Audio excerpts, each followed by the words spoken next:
welcome to the Old World Fanatics, your Warhammer fantasy podcast to quench your hobby thirst for all things the old world. I'm one of your hosts, Gummo. I'm back. I'm joined by Andrew and Josh. How's everyone today? Hopefully better than I've been. No.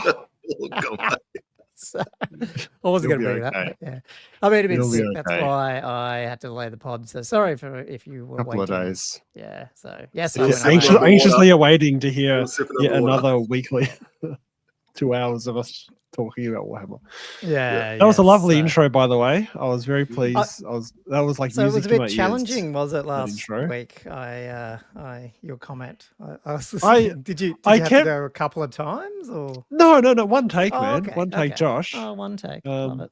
But when I was reading, I kept thinking about how he teased you, and it kept almost making me want to start giggling while I was trying to do the intro, and I just couldn't focus. It was so annoying. Yeah, you can tell it too. You can tell who's trying to who's going so focused. That's why we're all giggling when the clip actually came on. Yeah. We got through it. Yeah. The other thing that happened actually, we should make our guests do it with the outro. Oh, that'd be funny. With the outro, I'm not sure. I'm not sure if we kept this in or not, but the outro music actually played like more than once, because I didn't realize that you had. It's a loop by default. You had to, not just that though, but you've got when you press end, the whole outro music and the video plays. We'd actually done the outro music already, like done, and then I press end. Suddenly the outro plays again, and then also it looped in the background as well. Yeah, so it cut off. So and then we all got kicked out. We all got kicked out. But you could hear it, so you could kind of like hear it all going, and we're all like kicked out. We were cracking. We couldn't believe it. It was so hilarious. Yeah, it was. It put us all in at the end, and all three of us were absolutely pissing ourselves laughing. So did you leave that? I haven't, to be honest, I haven't got right through to the end yet. So did you? We've got it. I had to cut it out because it was like it was. Everyone watching. We can do a blooper later. We'll keep. Well, that's what I was thinking. I cut it out of the main video because we're all professional here, but it's still in the in the main frame. Oh, anyway, welcome guys to Old World Fanatics. We've got our usual, I guess, main topic, sort of main at the beginning here for the first half. Is our new format, which has been going pretty good.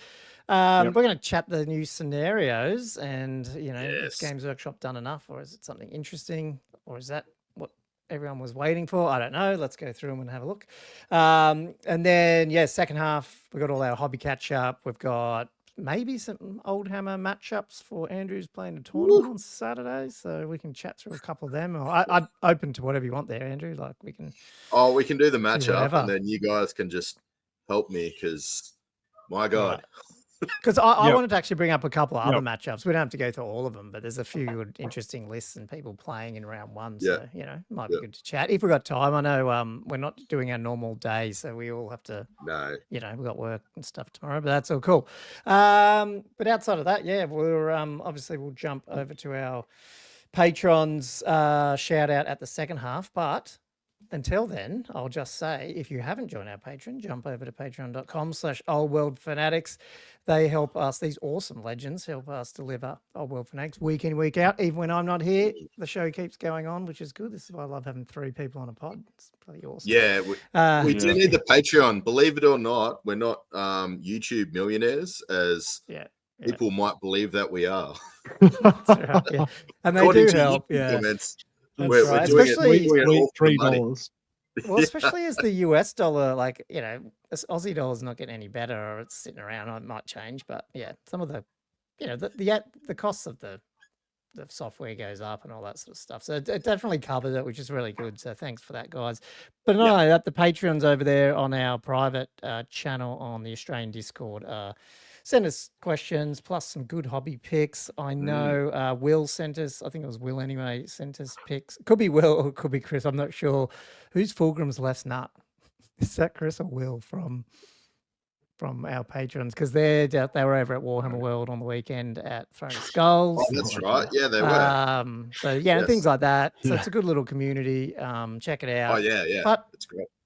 You don't have to join it. You can, if you're watching on YouTube, like, subscribe, and comment on our videos and other videos, as people did on Andrew's awesome Seaguard video and blew off a Revolutionary. controversy. We should have had that as a topic. Rambling. We should have made that a topic where we just read out idiot comment. Didn't I want to do that once before? Someone had a go at me, and I was like, we should just do a section of just reading out idiot comments.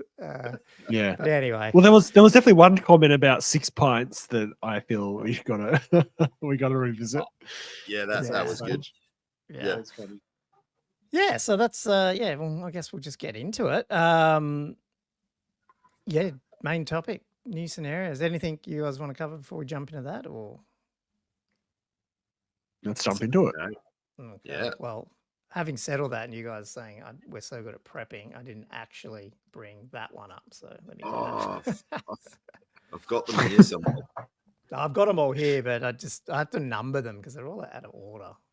Upon the Shrouded Shores, is that? Yeah, Are we just going to go one? Seize the Tower is the first one, I think. Seize the tower. I'll do Upon Shrouded Shores then. Okay, cool.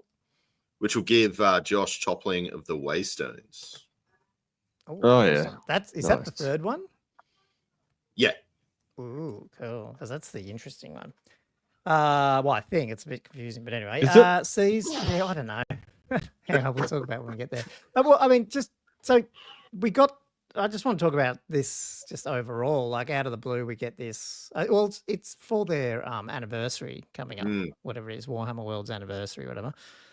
Which is actually this weekend as well.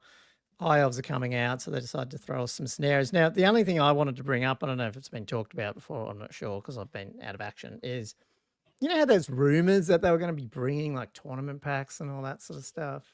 Mm-hmm. Could this be it? Yeah, I mean, like, could this be it that people just say? This is the tournament pack. Well, I don't know. You know what I mean? I wouldn't be surprised if some of these rumors are just stuff like this, you know? Like someone goes, yeah, we're working on some different scenarios, and people are like, oh, cool, they're doing a General's Compendium. Yeah. You know? Yeah, true. They're disappointed. It's more disappointing than the High Elf scenarios. Arcane Journal. Yeah, well, if it's like that. But anyway, it's cool to get new stuff and that they're doing it specifically for, you know, Warhammer World and all that. So I'm not going to rip into them too much. But anyway, no, like they have just released it randomly. Like that's you can't. So this is Seize the Tower. Let's read that. We reserve the right to criticize the scenario, but we're not going to criticize the effort. I like it. No. Following Friday, the Chainmaker's invasion of the wasteland in IC, well, Imperial Calendar 2272, and the arrival of foreign mercenaries upon Marienburg's docks, the Sea Lord Aislinn, however you say it, was forced to take action when the elves of the Shrouded Isle came under increased attack, whilst the Seaguard mustered scouts and outriders were dispatched to secure the numerous elven watchtowers located upon the many small islands along the coastline of the old world, lest they fall into the hands of the marauding Norskins. So this is a 500-point muster list one. So basically a real starter one, which is interesting. And then obviously they're doing it Seaguard. Yeah, it is, isn't it? Basically, you can use High Elf Realm. I mean, you can use anything really, but they're saying High Elf Realms, Grand Army or Seaguard versus Warriors of Chaos, Grand Army or Wolves of the Sea. They've changed some things here. Minimum 2 units. Each player must include a minimum of 2 non-character units. Because is it by default 3? Is that? Am I remembering? Well, it says it in there rather than the usual 3. It specifies. Look at that right there. And then you can't spend more than 25% of your armies on a single character. So that's sort of that Throne of Skulls thing coming through. It's Throne of Skulls, and that's interesting because that's a really low limit now as well. 125 points. Yeah. Hero territory. But they've bumped up. Oh no, hang on. How does this work? 175 points. Oh, so they've got a max limit here on a single core unit of 35%, which is at 175, or 30% for special, or 25% for rare or a mercenary unit. So just like capping some of that. So you can't just go and dump a big Death Star at 400 points. Whatever. That's interesting. With a 35-point, core orc archer unit or something next to it or something. So that they're trying to balance that. I mean, if you guys outside of Warband, have you actually played like rank and flank Warhammer at such a small size? Except for when you weren't a kid. Warbands is sort of like Warhammer Skirmish should be your individual models. Yeah, but that's individual. Whereas Warband stuff was actually you could get quite small. and it'll still be functional, like 400 points. The slow grow I did 2 years ago was 600, 800, 400, and right, 1,000. Like, so I had a few games that's that probably low the last time I've done that too. Actually, it would be that. But they did change up this, which is interesting too. Which is you can bring that a 0 to 1 unit or 0 to X per 100,000. You can bring one because otherwise you wouldn't be able to bring something that you could only bring if it was over 1,000. So that's interesting, and that definitely opens up some things. Probably, I don't know what it opens up. I haven't bothered to look, but you can get some scorpions and stuff like that. I assume at this small level. So. Yeah. Well, it's just trying to cut out a whole bunch of stuff. Yeah. I must admit, like those small point games, like having played them a bit, they can be really fun. Really fun games. Like 600 points. Well, maybe 800 points, but even 600 points, like you still get a few units in there. It's still strategy. It can still be and it can still be and a real fun game and really quick too. Like well, that's the thing. Like 45 minutes. Maybe we should be using this more to get more people on board. And we just don't even think about it usually. It's just like, hey, borrow my army and try and play 2,000 points and watch people's heads explode. Trying to work it out. So it'd be interesting to see how this goes. I mean, in terms of the scenario, it's just sort of like an off-center. It is on a smaller board, which I think they do talk about next. 30 inches by 44, obviously. And then a little baby board. Off-centered. Yeah. So is that 30? Do you guys know? Is that 30 by 44 like, I don't know, kill team size or anything like that? Do you know much about that? No idea. Really helping you out here, Matt. Yeah, no idea either. It wouldn't surprise me. It really wouldn't surprise me if that did align. But it's basically deployment with a tower in the middle, which is a special feature. You roll off. Interesting, if you win the roll off, you choose who takes first turn, which is interesting. That's not like the rule book. Usually, just winner of roll off has to take it. Oh, hang on. Chooses. No, it is chooses who takes first turn. Yeah. And then only goes for 5 rounds. And then, I guess the VPs, it's the king's dead, a player wins a bonus of 50 if the enemy general's been slain. Isn't that normal? Or is it only So it'd be 200, I think. So it's only 100 normally, but if you scaled it up.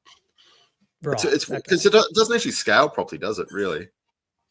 Because 500 compared to 2,000 should be 4 times, and it's not. Because a banner's only 50. Which would only be double. And I think, general's only 100, isn't it? Yeah, so it is. Yeah, everything's halved. Yeah, so it's just, which is interesting. That means the VPs are worth more, which is cool. Yeah. So not too bad. Yeah. And then seizing the tower is just a special feature, which is 100, which is probably what it was in the rule book. So it's very important. It's very relevant in such a small battle. Really. Like, I'm surprised they didn't drop that, but I actually like that it's 100. I think it should be. Yeah. Like it makes it relevant. It's a good number. It's almost interesting if you just scrap VPs entirely and you have to actually get these things. That'd be interesting as well. Just make it. So no kill points. Just you have to get war and seize the tower, and that's it. Yeah, something like that. Yeah. That'd be funny. Yeah. And it would work okay. Like in a bigger game, a single objective in the middle of the board sometimes can be a bit of a shit fight in the middle of the board. You know what I mean? But in a small game like this, I don't think it'd be a problem. No, because you only got a couple of units anyway. They're all there anyway, probably. Well, it's interesting. With the 30 by 44, so kill team is actually 30 by 22 inches, apparently. But Necromunda do use 30 by 44. They use a few different sizes, but Necromunda. You know what's interesting thing? It's funny how they've listed it that way too, because usually you say like 6 by 4. Yeah. Like, whereas this is 30 by 44. So which way is this table? Okay. No idea. I don't know either. I'm assuming it's a 44 by 30 I would follow the image as implication. Otherwise, it's ridiculous. Be fun. Yeah, cool. That's look. It's just a good intro game. It would be interesting. I mean, you're right though. Like maybe it's worth playing one of these one day just to see how quick they do go. I think you it could even is. do them if you had a bit of longer. You know, if you're having a game at night, you had a little bit longer. You go, let's just throw this one down quickly. It'd probably only take an hour or 45 minutes or something. Yeah. Yeah. I mean, I hard at the tower. Yeah. Gotta say, mate, you can scale this up very easy to 2000 and make it just on 6.4 on standard. And they're just 12 inches apart, obviously, all your distances. How, if you did that, I wonder how some of these percentages move up, because obviously the 25% is a known thing that they're using. I'm not saying it's going to be a rule, but it's around. I wonder what, like, you'd have to go back and look at some of the 2,000-point armies that are out there and go, does this affect people? That would be interesting. Well, well, I mean, 35% is like 700 points. Like, what's is that big? gonna? That's pretty big. Is that gonna affect them? Probably not. What about the others though? What about some of the specials? How much is in that? No, it wouldn't. Even the like the Iron Drake Death Stars are only probably in that 300 range, aren't they? Yeah. Probably. I think some of the most expensive core I've seen is in the higher fours, which is no one's taking more than 500 points core anyway, so it's never 25%. Yeah. So that does seem bizarre. I was having hope, and then the maths blew it away from me, but that's okay. Okay, cool. Well, I reckon you could easily play that game. Like, even at 750 or 800 points, if you wanted a short game, I reckon you want a little bit more than 500, but my advice would be 750, 800, and you'd have a really fun. And you could then keep those limits. They'd still probably keep all the limits. Yeah. You could probably keep them as is, even. Yeah, well, that's what I mean. Yeah. Oh, you mean as in the 175 points? Or percentage? Yeah, the 175. Yeah. That'd be interesting. Yeah. That'd be interesting. Yeah. God, you wouldn't get very big units though, would you? For some of them, no. Little units of 10 running around. That. 10. Yeah. Units of 3 ground knights. Yeah, well, that's the thing. You want to nerf Swift Stride? Well, now you can't even take a unit. Like yeah. I mean, Demigress, what are they and all them? They're all sitting in that 40 something, 48, whatever. I don't know what they are, but it doesn't. Yeah, you can't. You might get 3. Oh, you might get 3. That's it. But yeah, that'd be interesting. You struggle to get a unit of pegs. Yeah. That's right. So. Cool. Okay. So who's doing the next one? Do you want me to share it though? Oh, sure. And it is shrouded upon something. Yeah, I've got it just here, but of course I need to do the whole upon shrouded shores. Another high elf versus warriors of chaos or wolves of the sea. I guess, theme. Whoa. How did I zoom that before? It looked better before. That's too far. Hello. Yes. Yeah, anyway, go with that. And while you're talking, I'll see if I can. Oh, there it is. What am I doing? There we go. It's probably a bit better. There we zoom in a bit. All right. In the early years of the Chainmaker's invasion of the Empire's northern coast, the high elves of the Shrouded Isle have withdrawn from the affairs of men of the Westland. The Sea Lords tending instead of the mysterious affairs of Ulthuan. Thus did Aislinn? What is that? Is that what he said? Aislinn's sleek vessel seemingly neglect the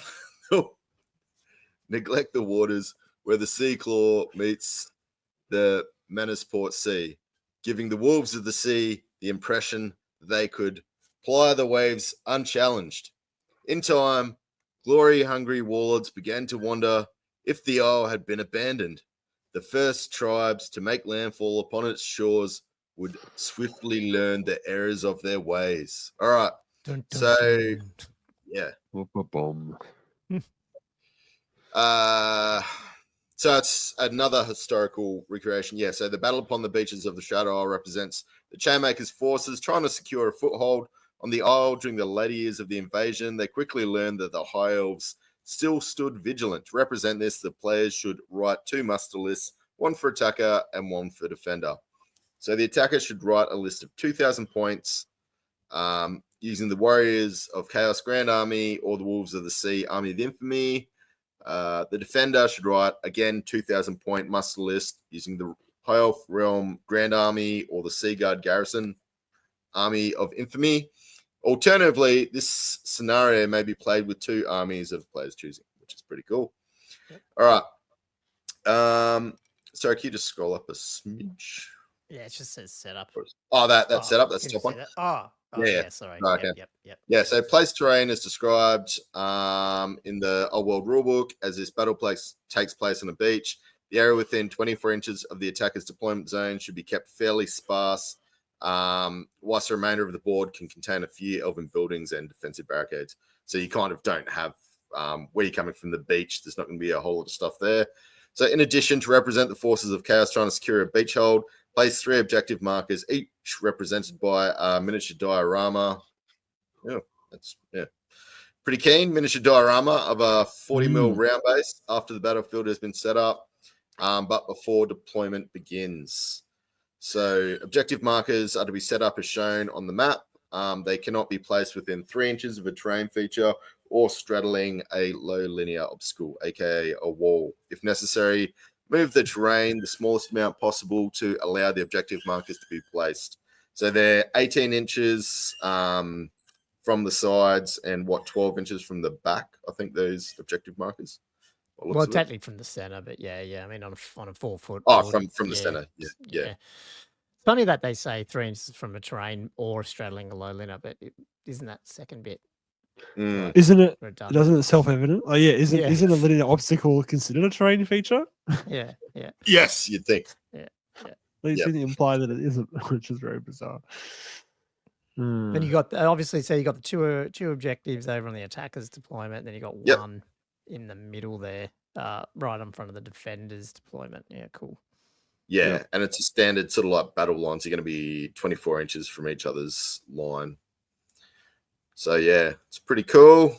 So the defender deploys their entire army anywhere in the defender's deployment zone as shown on the map. Once complete, the attacker then deploys their entire army within the attacker's deployment zone as shown on the map. In this scenario, the defenders will automatically take the first turn. So this is pretty cool. Nice and thematic. So game length, the battle will last a random number of rounds or until one side concedes. Starting at the end of the 4th round, roll a d6. Oh, I hate this. Round number to the dice roll. If the score is 9 or more, the battle ends immediately. If the total is 8 or less, the battle continues. I'm sure they could have done that better.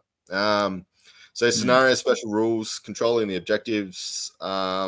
So at the end of each turn, an objective marker can be controlled by a single core unit. That's within 6 of it. That's really cool for core. I love it. Yeah. That has a unit strength of 10 or more. That is not fleeing and has not been succumbed to stupidity. If 2 or more eligible units are within 6 inches of an objective marker, the closest unit controls it. If 2 or more eligible units are equally close, the unit with a higher unit strength controls it. However, if 2 or more eligible enemy units are equally close to an objective marker, but both have the same unit strength, the objective marker is contested and neither unit controls it.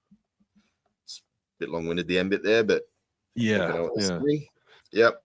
So victory, once the battle is ended, use the victory points to determine which player is the winner, as described in the Old World Rulebook. Additional VPs are awarded for controlling the objective markers. So for each beach objective marker a player controls, they win a bonus of 50 victory points. If the player controls the garrison, which is the defenders, at the end of either player's turn, they win a bonus 100. So that's pretty cool. So the end of either player's turn, so it sort of tallies up, yeah? Is that... Oh, yes. I completely missed that. Yeah, that is very good, actually. That's better. It's like that's like 40k. Where I totally didn't even notice it. Because I was about to say, I read it as that's the end of the game. Did you read that? Did you read it like that too? Yeah, like it was 50 points at the end of the battle. That's like, what the hell? Could be a bit higher. Yeah, it's a bit shit. Yeah. Okay. Yeah, that makes a lot more sense. At the end of each phase. Yeah. And the problem is, at the end of that's so funny. At the end of either player's turn, as in, do you count it? Yeah. Like keeps you literally, you don't. So that's so really, it's got plays. nothing to do with what. There's no use killing things. I mean, you know what I mean? Like you could just sit there and you'd be just chewing through those things, like getting points on that, which is pretty cool. So this would really push you to go, I am going to load up on core troops and just sit there. And you the core troop thing is so good. Yeah. And the fact it's strength 10 or more is really good. Like, yeah, I love that. Now, the trick, though, as a defender is you got to jump across the other side of the board if you want those other two as well. That's going to be tricky. Yeah. But you've only got one to defend, whilst they've kind of got two to defend. So it's kind of, it's good. This is good. This is really good. Yeah, this is very good. Yeah. Yeah. Wow. Okay. I totally missed that. That's funny. That's what happens when you skim them just before it. I'm so used to them just throwing like token VPs around. Yeah. Like little bits and not this sort of thing. Yeah, little bits was like, what's the point of that? Now, it's annoying like having to keep track of it a bit, but I still think it's cool. I like it. That's, No, I think it's okay. Yeah. I think it works nicely. And I like it. It's only core that can get it. It's not like, and that makes it really interesting because it's not just, because people thought about, different things about infantry only or units with banners only or that type of thing. But just giving it to core only. Yeah. Because everyone has core. Yeah. So cool. And maybe this is a good indicator of what, because Fantasy's never going to be able to do like what AOS and 40k have done where, you do like these weird missions every turn, and some of them are, because the movement is so dynamic in those games, it's easy to get around and pick up this and then go somewhere else. And like, it's very hard to do that in Fantasy.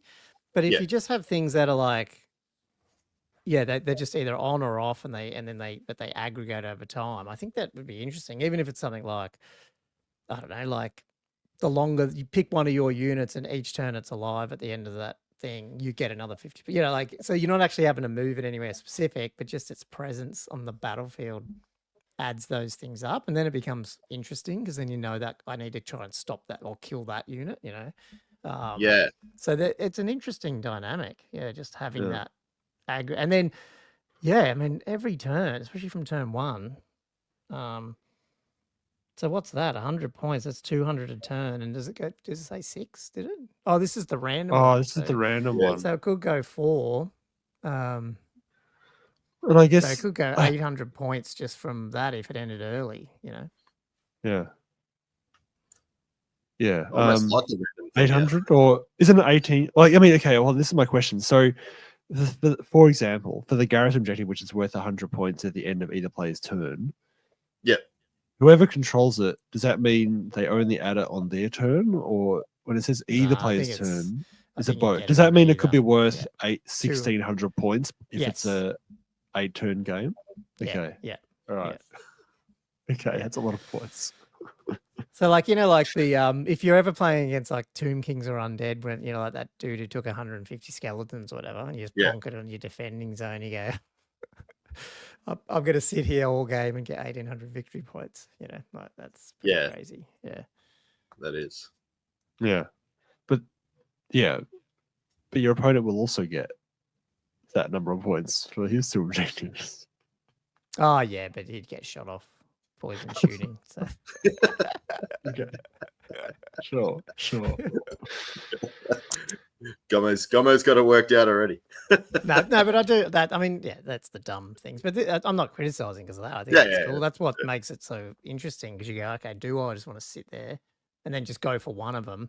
The attacker's actually got a hard job, really. And then not only that, there's little terrain on that side of the board too. So if you're unlucky enough to roll against dwarves on this or something, and they're sitting there on the defender's side, and you're over there with hardly any terrain on the beach, that thing you bought, Josh, you could put that beach scenario. I was waiting for the moment to bring that up. Oh, it's made for the scenario. Just getting made for it. The only problem with using that thing is that it's like this whole thing is often designed so that there's no loss of land off the board. Like the beach, the shoreline is literally the edge of the board.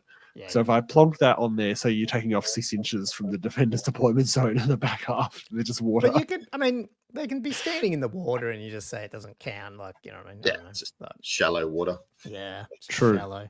Yeah, okay. But And then yes, Mini Wargaming are running this, obviously, because that was linked off there. They've had a game of this. I haven't finished watching. I only watched like deployment. But yeah, against Seaguard Garrison, sitting back as, are they the defender in this, in the actual history one? Yeah, can be. Yeah. So that shooting army against the, fairly low armored Wolves of the Sea. Be very interesting to see how it goes. Yeah. Yeah. Oh, yeah. Well, we definitely have to play this one. Yeah, you guys should surely. Yep, I'll begin. Yeah, I sort of get now why I was asked on the Patreon where I got the that shoreline thing from, because I didn't actually. I hadn't read this article. Yeah, well, when I think it was Benoit, like he asked me like, "Oh, where'd you get the thing from?" My friend really wants, like, I was like, "Oh, yes, Deep Cut Studios, whatever." But now I get the context of that question because it's so relevant. I had one other thing about this. Oh yeah, with the objective markers, I feel like they could have cleaned that up a bit. Yeah, like, I don't know. It's just Oh, in terms of just the clarity, it's like just talking about maybe it. just the clarity of it, or could they have just made, like, is it just within 6 inches the total unit strength, of But units it is partially within, and then it's just like whoever has if the most you're unit within strength? it, then the closest person gets it. But I'm like, isn't that? It's all about proximity, unless they're equally close. Yeah. It should just, I feel like it should be a bubble, and then whoever's the most unit strength within that bubble just controls it. I don't know. Like, yeah, it's fine. It's just very long winded, and then you're like, Yeah. huh? Yeah, mate. Yeah. Anyway, just it's again, fine. My brain would have, like, obviously if I was writing that and it is every player's turn, like, bold that. Make sure people It should be at the end of both players' turns, if that's what they meant. Yeah. That's either player is like, I don't know, it just leaves it open to interpretation. Yeah. I'm sure there'll be people that go, no, it's either player, as in it's only your turn. Pretty sure in like, it's obviously 40k have a lot of that stuff. But it's every turn. It just keeps clocking up. So interesting. So we got the last one.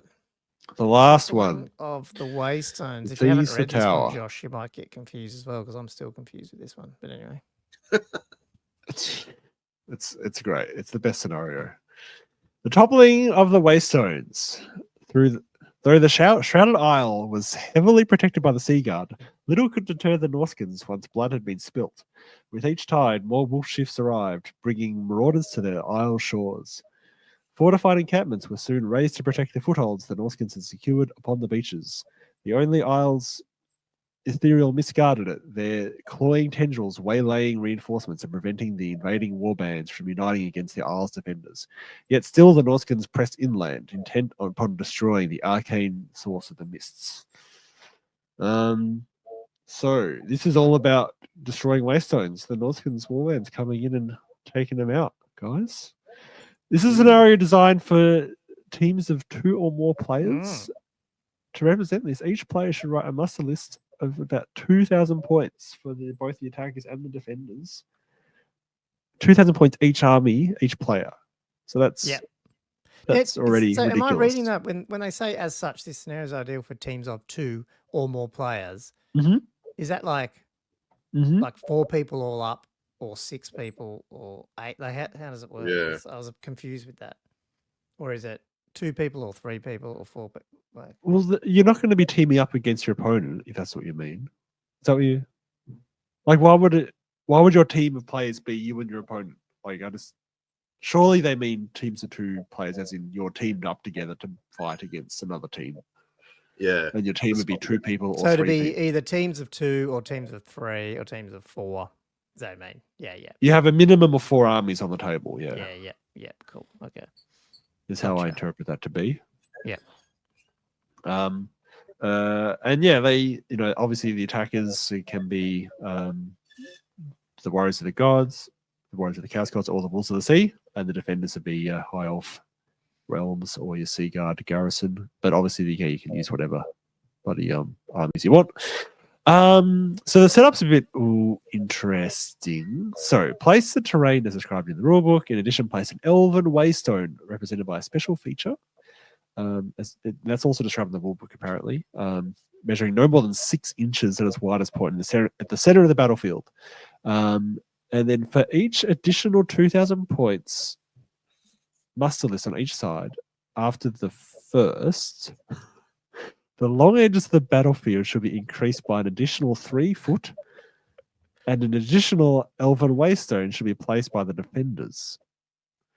This should be placed anywhere along the central line of the battlefield, at least 3 foot from any other elven waystone. And if possible, the width of the battlefield should also be increased as its length increases, and each side deployment zone is set accordingly. Okay, so they're saying that if it's a team of 2 versus 2, just play on a normal board. Is that what they're saying? And then if you go to teams of 3, just make it 3 foot longer. No. Sure. Oh, it's not saying that? No, I don't think it's telling you to cram 4,000 points in a 6-inch. Because it says after the first. So the first list is the first 2,000 points. So how I read that 2,000 muscles on each after the first. After the first 2,000 points. That's how I read it. Okay, no, I think you're right. Okay, so even if it's a normal, what do you think? This table must be then 9 foot by 4 at a minimum. Is that right? Because it's minimum of teams of 2. Minimum teams of 2. Yeah. And it has to be a 9 foot board. Is that right? So because I mean you could also interpret it that what that mean by additional muscle after the first, as in the first 2. Yeah, well that's what I'm as in 4,000 points. I just don't think that's what I think. They're expecting people to have that bigger board all the time. I don't know. Yeah. And the thing I would say with 2,000 point armies, you could fit them on these days, just because they're all freaking dragons anyway. So you probably could get them on. Yeah, I forgot they're. Yeah, that's true. You probably could. Oh, come on. What about the A4 size big block of poison archers? Yeah, well, you might have to pull. It's a little bit bigger than a little dragon base. Take that down a little bit. Yeah. But yeah, I don't know. I think. I mean, I don't know. I really hope it's that interpretation. Because if it's my interpretation, why on earth would they make them draw this map like this when there's no possibility of it ever only being one waystone? Yeah. Yeah, true. Yes. No, you're right. So it has to be okay. So it's got to be on a normal 6x4 unless you get bigger. And I think my gut feel is at Warhammer World on that weekend, they're doing a real big one. That's what I'd imagine. Yeah. Because they're playing this one. Then Mini Wargaming is playing this one. So I wonder if they're stretching it out. So you think they would have 2 armies for the first waystone and then 1 army per waystone thereafter? Yeah. Okay. But you'd have to play on at least, so it's additional 36 inches. But then what's this other bit? If possible, the width of the battlefield should be increased as its length. So this is just really poor phrasing. By width, they should have written the short, the short edge of the table, not the width. Right. Okay. Because it is an awful way of phrasing it. They're just saying if you are playing on a really big one, like 9 foot long, maybe do 5 foot wide. Yeah. Who's doing that? I don't know. I don't see the benefit of making it. You can't even reach across the table at some point. If you put 2 6x4s, you can't reach. Then make it 6 It doesn't wide. matter.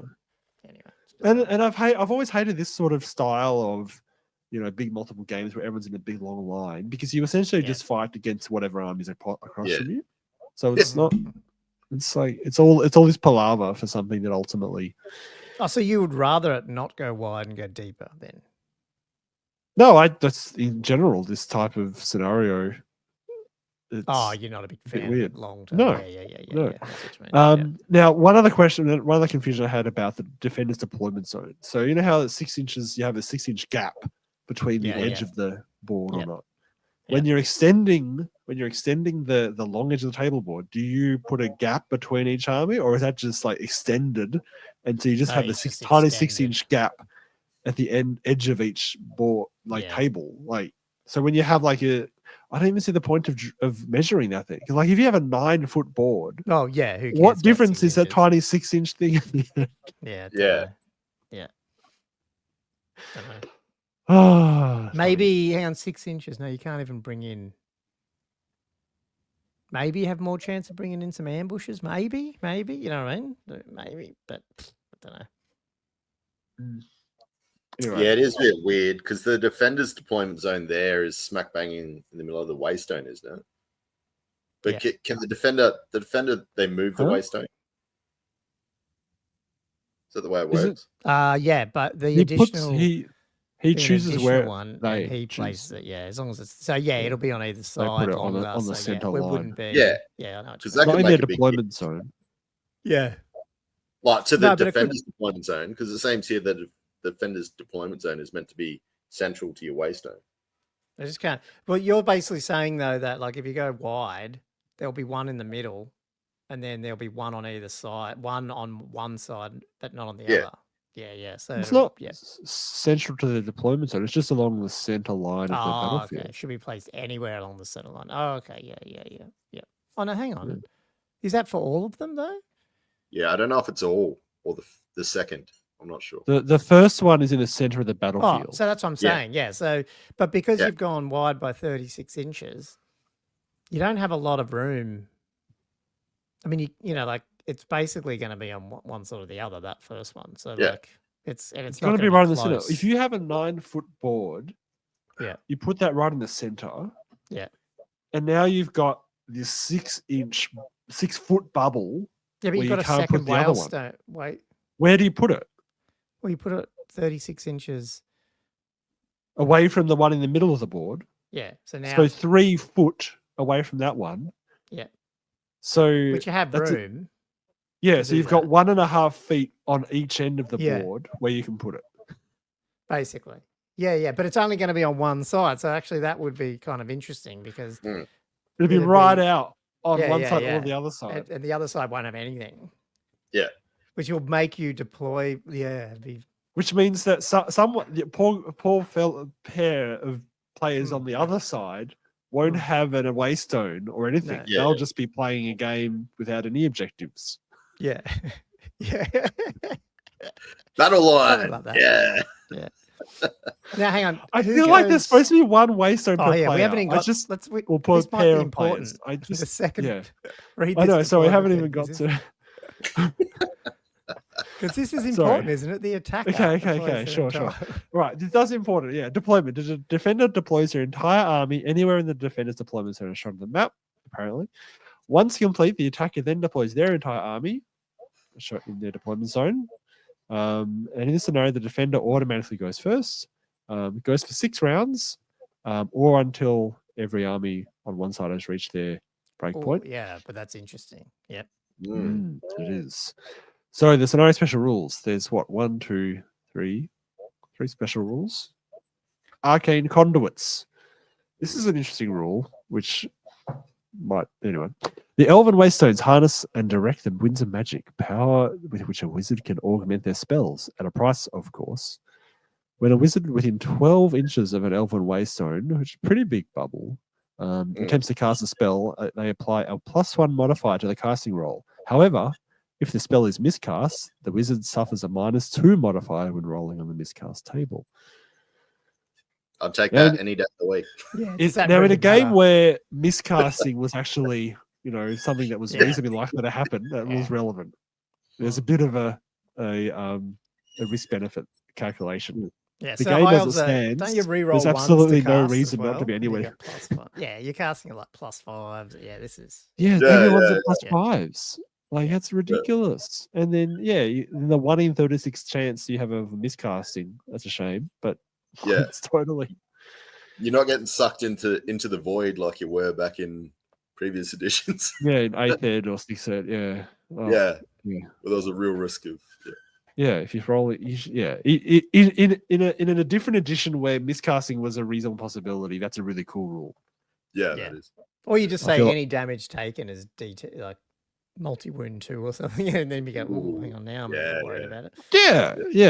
Yeah. Oh, imagine if it was like a multiplier. So, like, if you got hit by a multi-wound 2, it doubled that. Like something that's multi-wounds 4. Yeah. You hit by a cannonball and something does like 8 wounds. I wonder if you could just tie it onto the game turn as well. Like the further along the game, if you miscast, the worse it happens. The risk and reward starts going up. Like, that'd be funny. Yeah, love it. I'll go to the next one. Clawing mists. The mists that protect the Shrouded Isle are conjured by the elven Waystones, and the air around them is thick with the clawing haze. Any model that targets a unit that is within 12 inches of an elven Waystone during the shooting phase suffers an additional -1 to hit modifier. Interesting. I would have liked it if it's really a haze. It'd be cool if it was like, I don't mind that, but it'd be cool if it was like you draw the 12-inch bubble. Probably hard to do. And then if you're shooting through it, it's minus. You know what I mean? Like even if you're behind it, it's -1 because you're shooting through the haze. Yeah. Whereas it's not. It's only if you're around it, which is a bit weird. So if I'm shooting you on the other side of the haze, I guess it's -1 to hit because of long range probably. But it's exactly the same as if you're standing in it closer to me. Yeah. I don't know. Maybe it's it would have been nice if it had like a. I mean, okay, this is all theoretical. I feel like thematically it should have a line of sight effect. Yeah. Not just a -1 to hit modifier. So it should affect people trying to make charges and that type of thing too. Yeah. And I was thinking maybe you could make it a 6-inch bubble that's like the arboreal gloom type effect. But then suddenly you're trying to measure a bubble. What was that one again? What's the arboreal gloom one? Where you can see things. If you're inside the forest, you can see out of it. They can see you. But if you're behind the forest, they can't see. But what I was going to say is that might be physically doing it. It might be really impractical because suddenly you have to measure a 6-inch bubble, measure the edge of it, and then measure like vertically to see if something can see around it. I don't know. Like that might be a bit of a headache. Yeah. It's hard enough measuring bases. Sometimes I do. Stuff. It would be interesting to see some scenarios where, like you can't like max charge ranges are 12 inches or something like that. Like in certain ranges or so, because that would be cool. Because then it would. Something like a movement effect. Or some kind of line of sight effect, not just randomly nerfing precision shooting. It doesn't really need an additional nerf. We haven't even got through this scenario. We're already changing the rules. But the other thing is for every second and third like Waystone, at the end of every player's turn, a lightning bolt goes between them. And then if you're inside that range, you take 5d6. It's like one of those magic missile things. Like a ley line, that'd be a ley line zap. Anyway, sorry. Breakpoint. Right, breakpoint. This is the interesting bit. Is it? Each 2,000-point army in this scenario has a breaking point. This is equal to a quarter or 25% of the total unit strength of that army at the start of the game. To calculate the breakpoint of an army, simply add together the unit strength of every unit, including characters, in the muster list and divide the total by 4, rounding fractions down. With each model removed from play as a casualty and with each unit destroyed, an army approaches its breakpoint. If during any start of turn subphase, the remaining unit strength of an army has fallen below its breakpoint, that army is considered to have broken, and at this point, the army is removed from play in its entirety as the remaining models lose their nerve and flee the battlefield. Wow. So once you lose a quarter, so it's not a lot. Like 25 out of 100 unit strength? No, that's not a lot. That's hectic. Yeah. And then they'll just get removed from the board. Point? What's the other you could have units. You could have like a different, like a 3-way combat where you're an ally and you are fighting another unit, and then you just have to suddenly your army breaks and you suddenly just remove your unit from the combat. It's just like, what the fuck? your allies like, what the hell, guys? What's the whole army, isn't it? You like the whole army gets removed. Yeah, and then you're like, you move the whole army, and then you're just like. And so the guy, your team member, is like, you were supposed to help with this combat, and now you just fled the battlefield. Like, what the hell? Oh, hang on, have we been playing this wrong? I'm just looking at the normal breakpoint. Mission. It's the same. Yeah. I thought it was you get down to 25%. No, it's you take out 20. Oh, it is. Hang on. If either army has fallen below its breakpoint. It is. Okay. Sorry, on the normal breakpoint mission. So normally you got to fall down to 25%. Like you have to kill 75% unit strength. Yeah. But this is you hit 25%. Yeah. As in you have to fall below 25%. Is that the same? Yeah. No, in the normal one, but in this mission, isn't it like as soon as you hit it? Yeah. Like you've killed.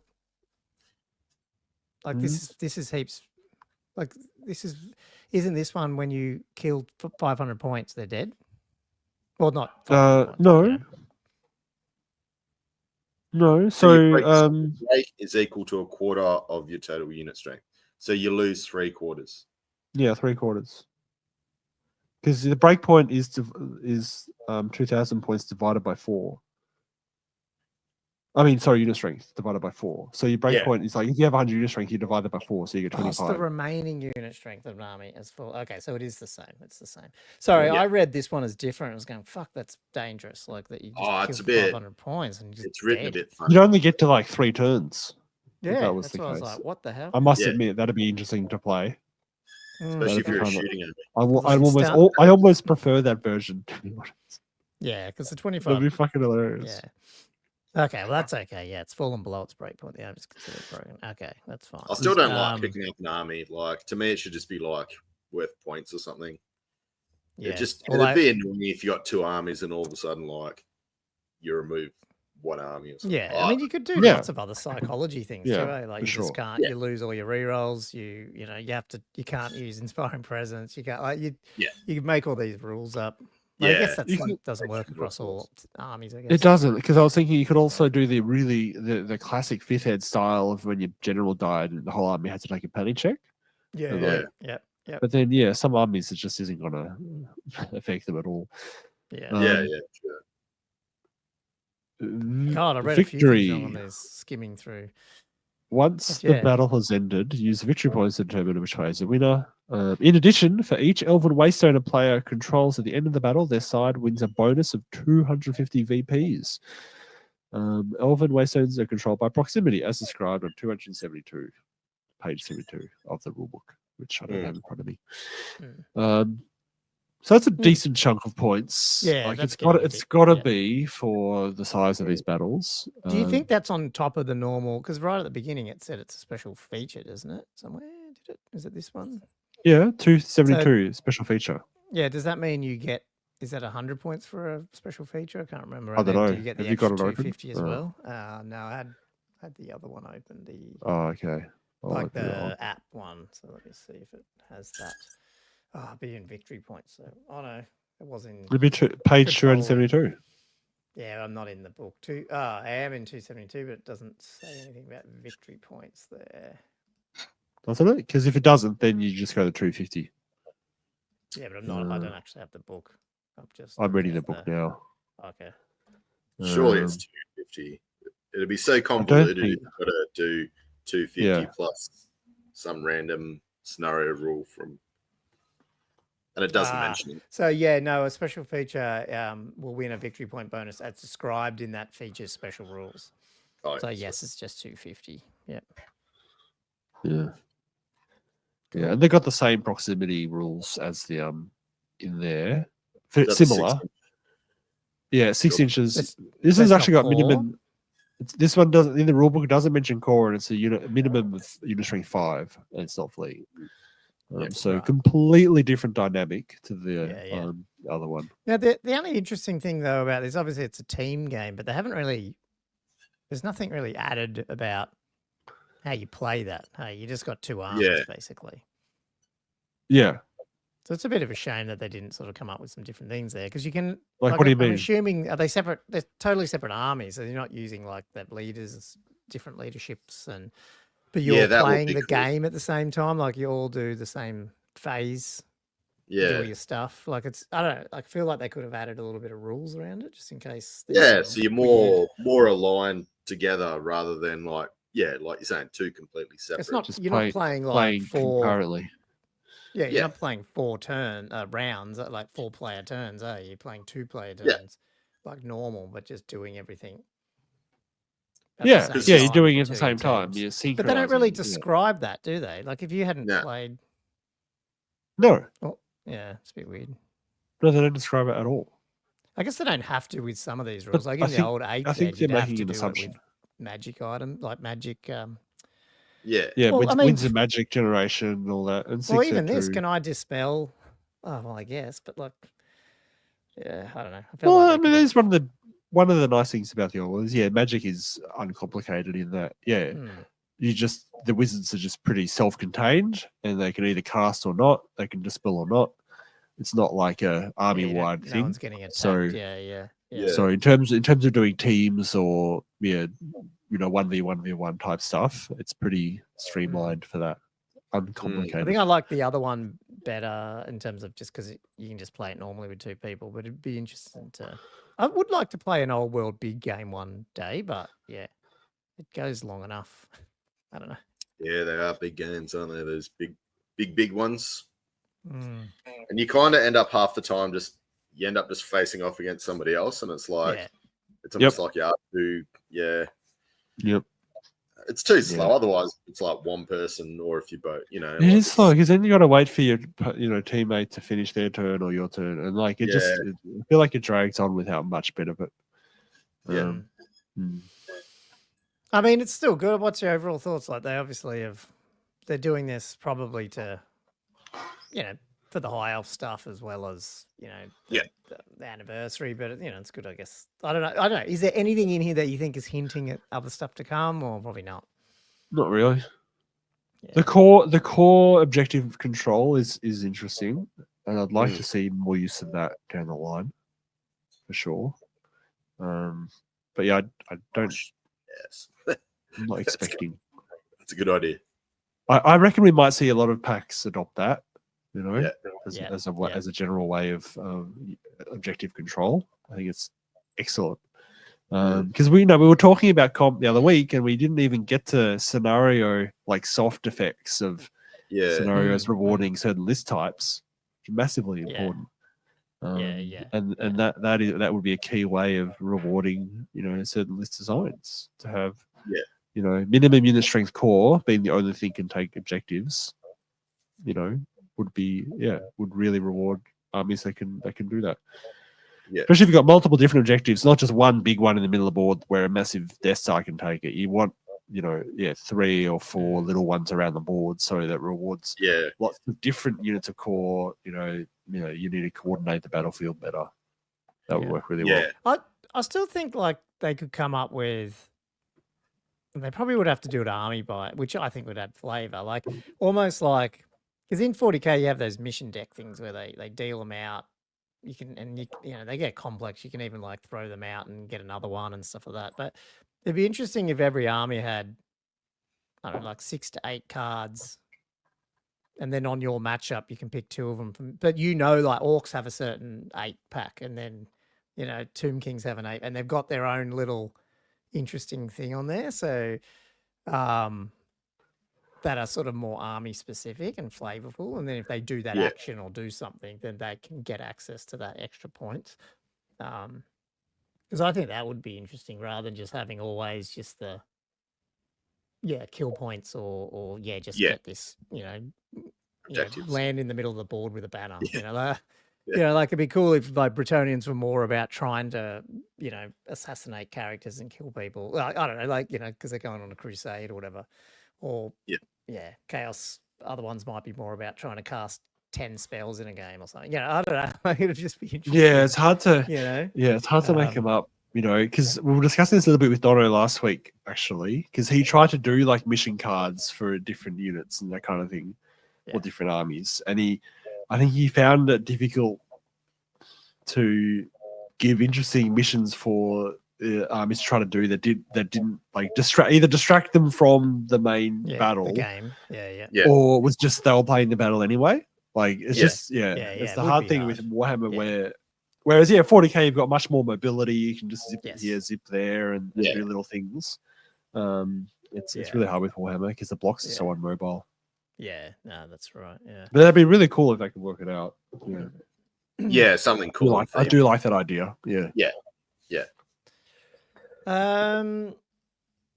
Cool. Well, is that it for the main topic? Technically, I mean, we'll cover some stuff after hobby with like your lists and matchup stuff, Andrew. But yeah, Oh, do you want to make me bring it up on screen? Not yet. Like I'll do Patreon. Oh yeah. I know that. I'm gonna get it. So Patreon. Ready, should I say? So we better shout out our patrons. This is halfway. Yes. Well, sort of half. I've been waiting for it. Out, yeah.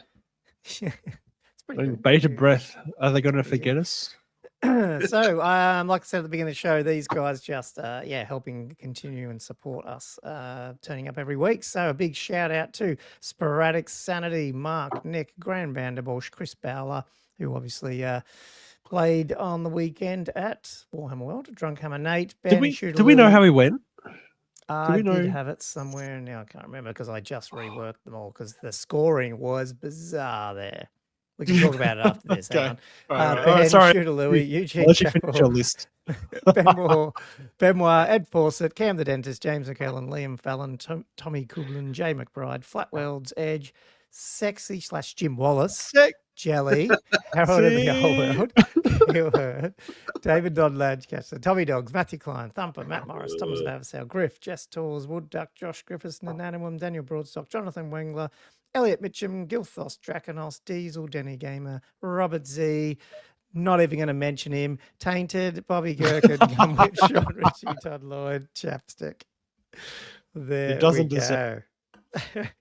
It doesn't deserve it anymore. I agree. So Throne of Skulls was not win-loss. Well, it was win-loss or something, but with very heavy... No one lost? No one won? Very heavy played draws? soft scores. Ooh. So I had to go through because the guys sent it to me and adjust because they couldn't put that into BCP. So the BCP ratings through to Old World were like just wonky as. But just as I'll bring it up.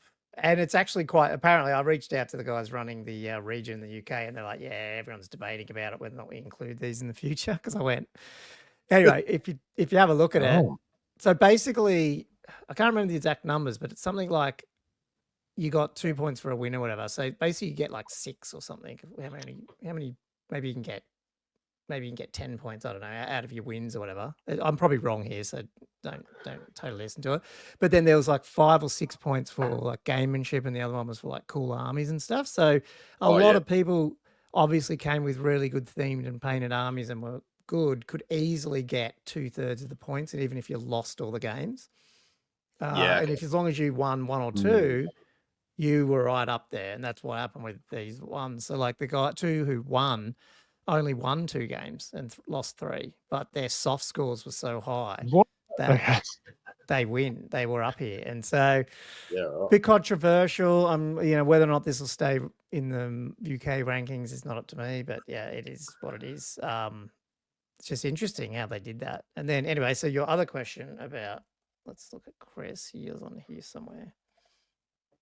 This is ridiculous. So, he went 2 and 3. Frenzied / stupid / it was 2 frenzy checks or something. He had a leadership check and then a frenzy check or something. I can't remember. Maybe, but was that Will's list? I can't remember because Will won the free ticket off. Sorry, I'm mixing up the names. Yeah, Chris gave us the ticket. Yeah, but they both took Warriors of Chaos. I don't have their list here. I haven't put them all in yet, but he went 3 and 2 with that list. Oh, nice. Oh, what? So, not too bad. Wow. Okay. Yeah. But anyway, just interesting how that one went. Yeah, I was just quite surprised that it's. I don't mind it, but it is pretty weird when you. It's probably a bit too far, I thought, but anyway, it is what it is. But it's Warhammer World and themed, and I sort of get it as well. You know what I mean? Yeah. It really is. If you're at Warhammer World drinking beer and playing dice, winning's probably not what you're there for. I mean, you are or not, you know what I mean? Like it's a day out, it's a bit different. Yeah. Yeah, I suppose it's not like the pinnacle of elitist tournaments like WTC, etc., etc. No. And you could even tell, I mean, I don't know all the UK players, but when skimming through that names, you can tell a lot of the top players aren't there. You know? Yeah. So it's what it is. Cool. Do you want to throw some Patreon questions up? And I did not put them into the little banners. I was. Ooh, I had these. Well, I should keep that up there actually because I had Jellies. Let's bring up Jellies because he got a shout out for not only smashing a tournament and winning, but also doing the best submitted list. So he was at one of the Florida tournaments on the weekend, and this is his mortuary cult list. So I love it because the list's all the way down here. You'll have to. We'll put the link in the show notes. You'll have to. It's more fluff than lists. That's great. Yeah, awesome. It's so good. And on top of that, he went 5-zip, I think, in the tournament, didn't he? So, yeah, well done to Jelly. Obviously, we've had him on. We'll have to get him back on at some point because, yeah, I'll have to read this properly, but I'm not going to read it out in the show, but it's pretty funny. Definitely it's the best list I've seen so far when I've been putting them into whole world rankings. So, yeah, it's written so well. Like, it's so cool. I was like reading, I'm like, holy shit, this is written so well. It's real cool fluff piece. Big shout out to Jelly for that. Patreon questions then. Do we have any? You didn't have any left over from last week, eh? No. No, cool. All good. They probably don't even fit in this thing, so I don't even know why I bother, but no, they don't. So do you want to read out Fulgrim's left nut one? Which I don't know. I'm assuming it's Will or Chris, but I can't remember. So is that the movement one? Yeah. I was a bit confused with it, but I can do this if you want to do the next one, Josh. Go for it. So if you can use a portion of your movement to pivot 90 degrees and all of your movement to pivot 180 degrees and reform, then somebody rolls a handful of dice of a different size and some with a symbol of 1 and others with a symbol on the 6. How hard are you allowed legally to headbutt them? I hate those dice. I hate them. Absolutely. I freaking hate it. Yeah, that's just. Wait, which do you hate? The symbols on the 1 or the symbols on the 6 or different size dice all in the same power? Every now and again, I 2 or 3 people and they just have like this bag of just random dice. Random shit. The and they're usually always like really good players sometimes as well. You're like, You're like, I'm just blind faith right now. Blind faith.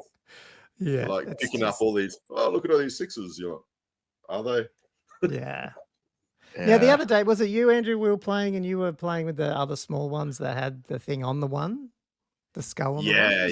That was confusing. White's got something on the 1 and then I've got others that's got something on the 6. And it's confusing. He wasn't using them at the same time, so it wasn't that. But no.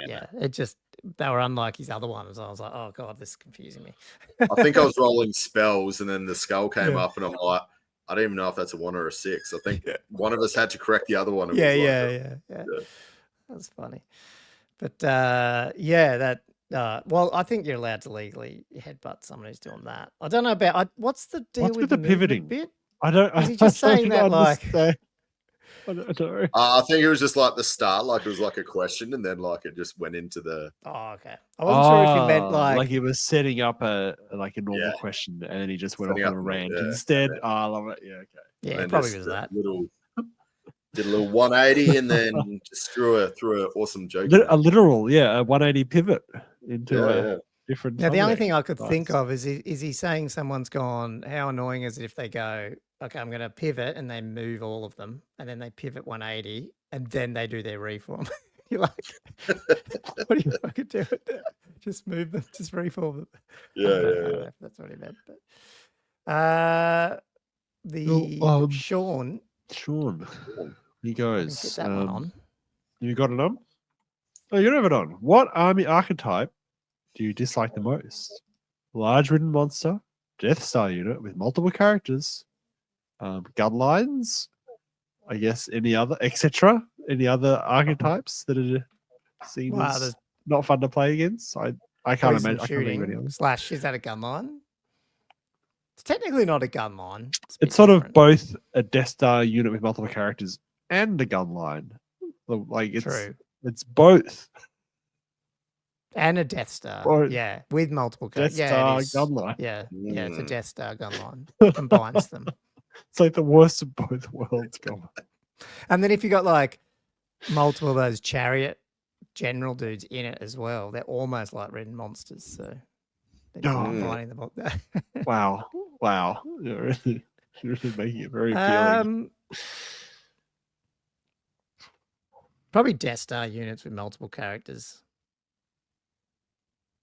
Yeah, I feel like as much as large monsters are very hard to kill, and you see them a lot, playing an army that revolves around a unit like that is just even Especially worse. It's like, to when it's play. over Like you just 50% it's of not the points and stuff. Yeah, if it's most of the army, then it doesn't produce a fun game. Whereas the flying monsters, you got a bit of interplay there, like that's how and the even a game's gun designed line around. can be as well, because you can try and maybe not engage with some of it or sit back. Like you can take it out piecemeal a bit. There's options a bit. Yeah, for sure. Sometimes, as long as they're not avoidance, like Wood Elf gun line that's an avoidance one is a bit annoying. But avoidance would be one of them on the list. I think avoidance is probably one of the worst ones, to be honest. But I was a bit disappointed they went that sort of way. I mean, it will be interesting to see what the arcane journals are for Wood Elves, because it went a bit 830, with the long range shooting. You want a bit more like danger, like high strength shooting at short range, which was previous books did that better, and it sort of gave a nice risk reward of getting in close shooting and then trying to hopefully not getting taken out. Yeah. I'm just impressed that Sean has extended his vocabulary out. Use the word archetype in a question. This is like, you get like a very learned man. Word of the day, and you meant to use that word. Yeah.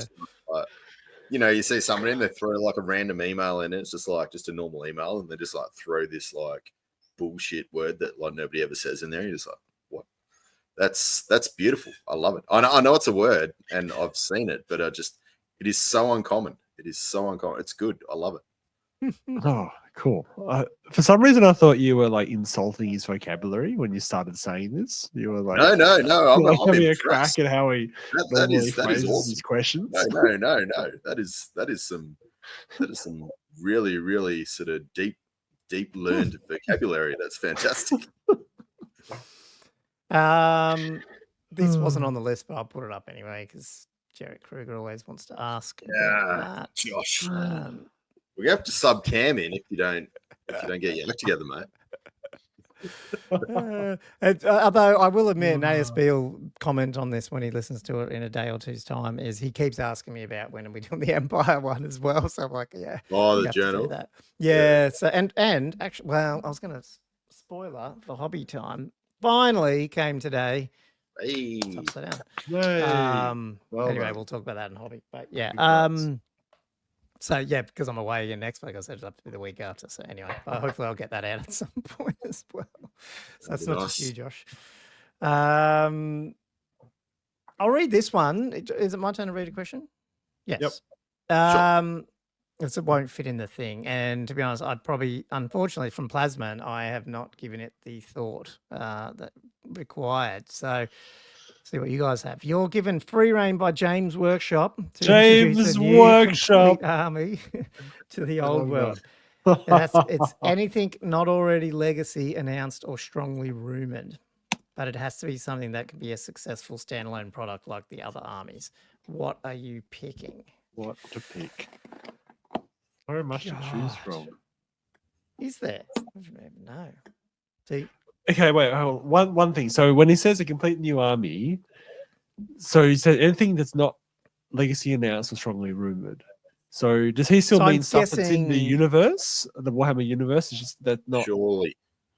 That's not he's not talking about literally just random news. Oh no, yeah. I assume it's going to be in the Warhammer fantasy world. Yeah.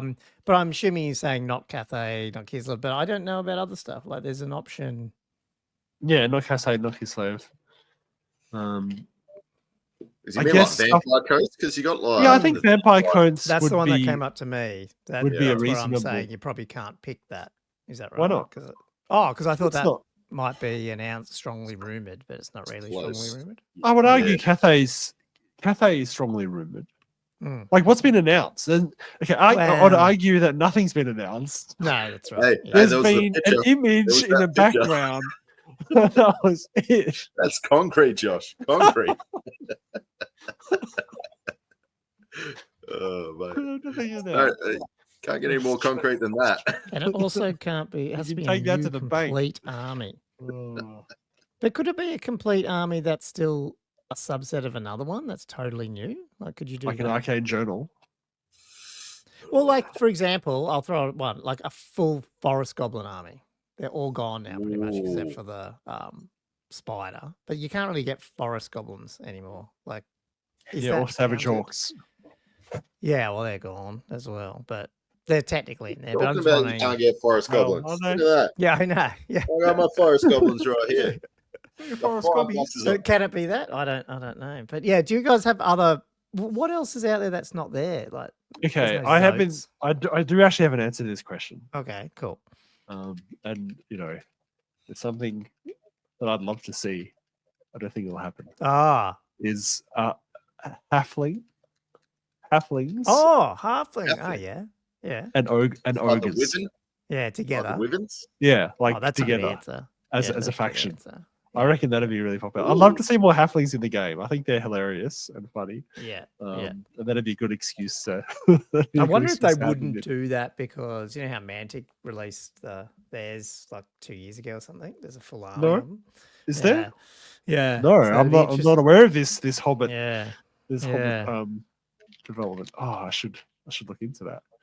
Yeah, that would be cool, but actually, the only thing I know about. I mean, there's Araby and stuff, but outside they're all humans. Araby, Tilia, all that stuff, and I don't think that To what other sort of non-humanoid thing is not there that is in the stories? I don't know. So to me, it has to be something that. Yeah, like non-human, like even halfling, like the halflings are in the moot, so. Yep. But like, there's no other sort of creature that we know about, but doesn't have an army. Is that like, you know what I mean? Yeah.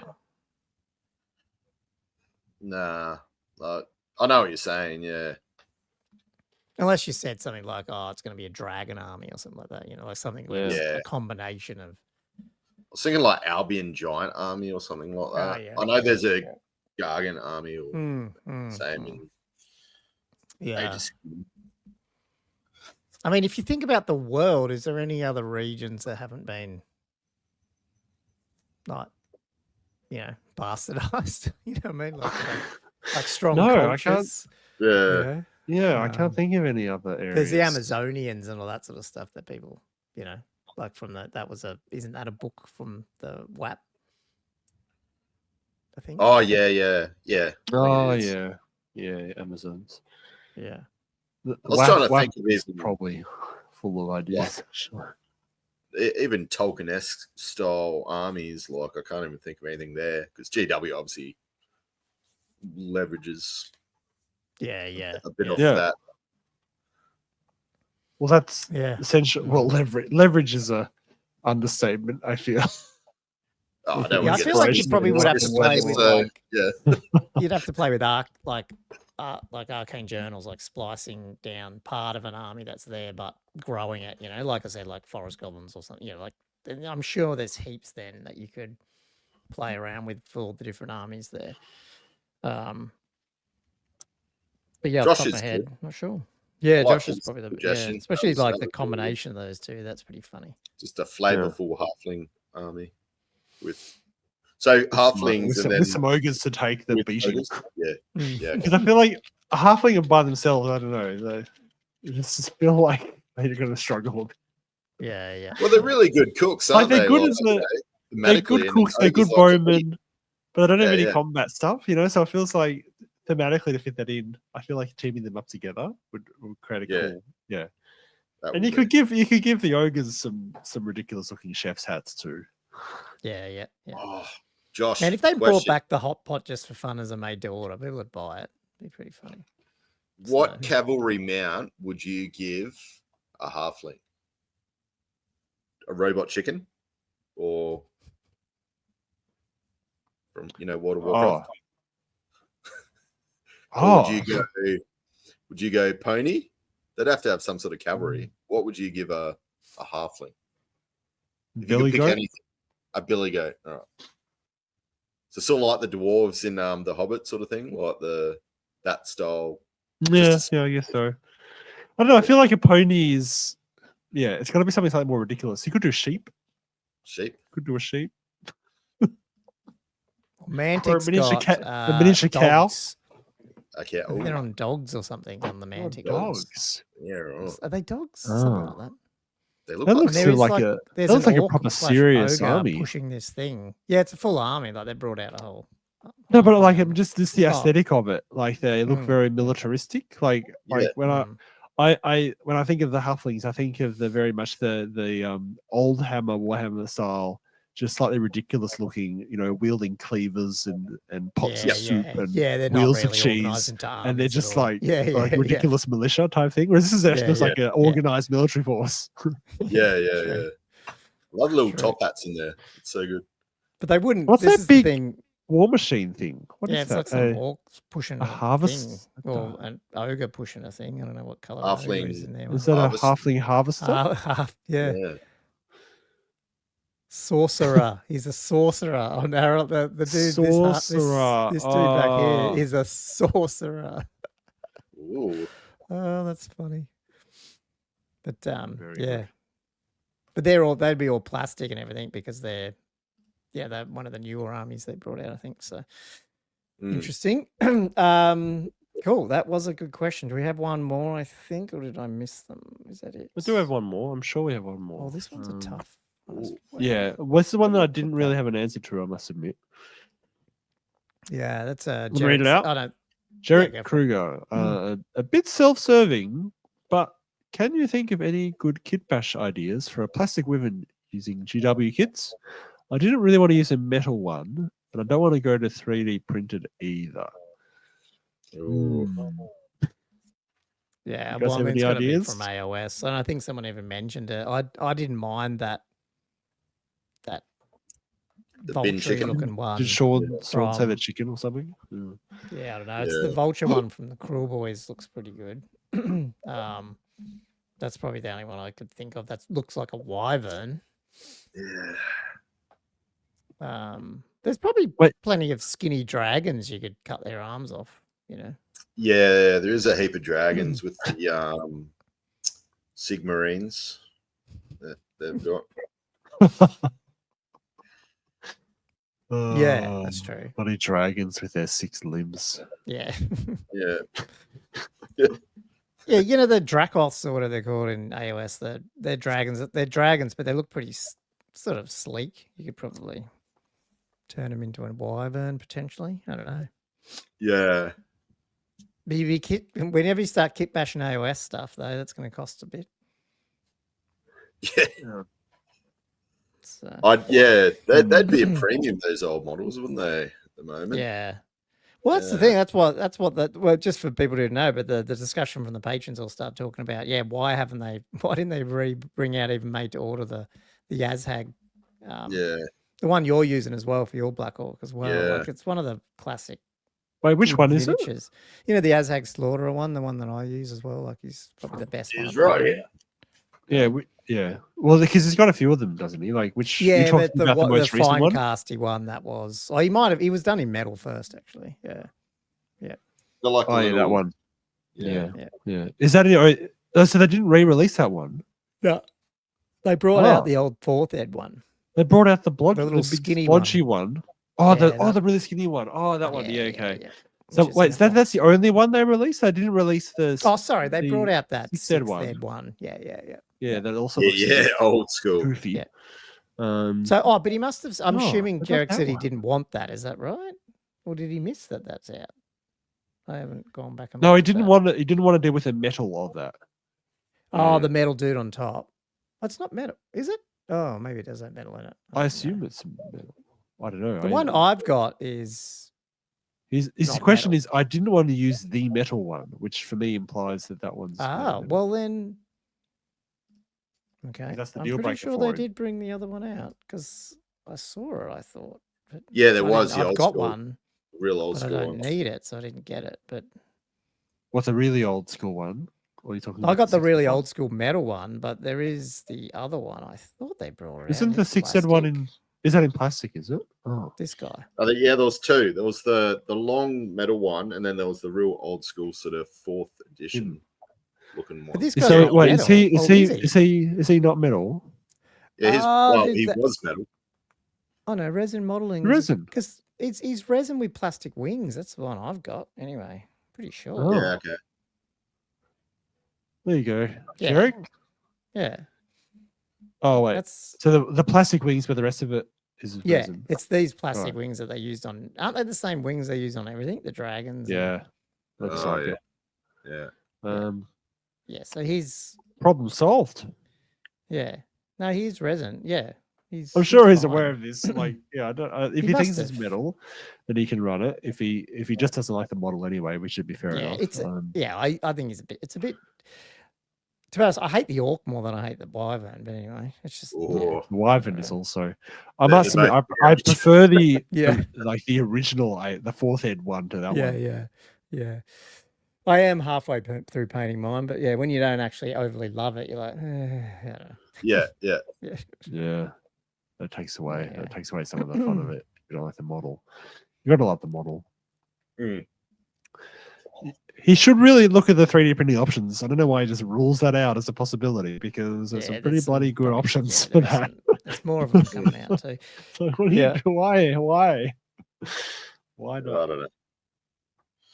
Cool. Actually, do you want to do some hobby or any other news? Or I'm sorry, I was going to do hobby, Andrew, and go into your game thing if you wanted to. Yeah. My game thing's not going to be that quick because I'm only talking about 2 lists and how I'm going to get spanked. So should we do that? Well, I'll just because that'll go and close out the show. I think I'll just mention if people hadn't seen the interview with this was last week, so I don't know. You guys probably didn't cover it, but it probably is old news. But the dudes who are bringing out the Warhammer Old World role playing game, the Crucible 7 ones, they've done. Yeah, it was 11 days ago. They did an interview and sort of went into some more detail about the error and what they're trying to do. And there's a little bit of the mechanics and how it changes. So if you don't play Wolfrup, I guess you don't know, but they have changed it. They're not just it's not just the old Wolfrup system. They've changed it totally. Interestingly, to the point where you'll be able to bring over characters from Warhammer and back because they're going back to a D10 system. So the stats will be all similar. Should be interesting. Yeah. They're going to have a conversion. So I think in Wolfrup they'll have more stats, but they'll have a conversion. So you can have bring your character over and play him in Old World and vice versa. Cool. So it'll be pretty cool. What they should do. They should make the Old World the same stats as the Wolfram. Let's go to 100. Then. Yeah, that's what it used to be in 3rd ed.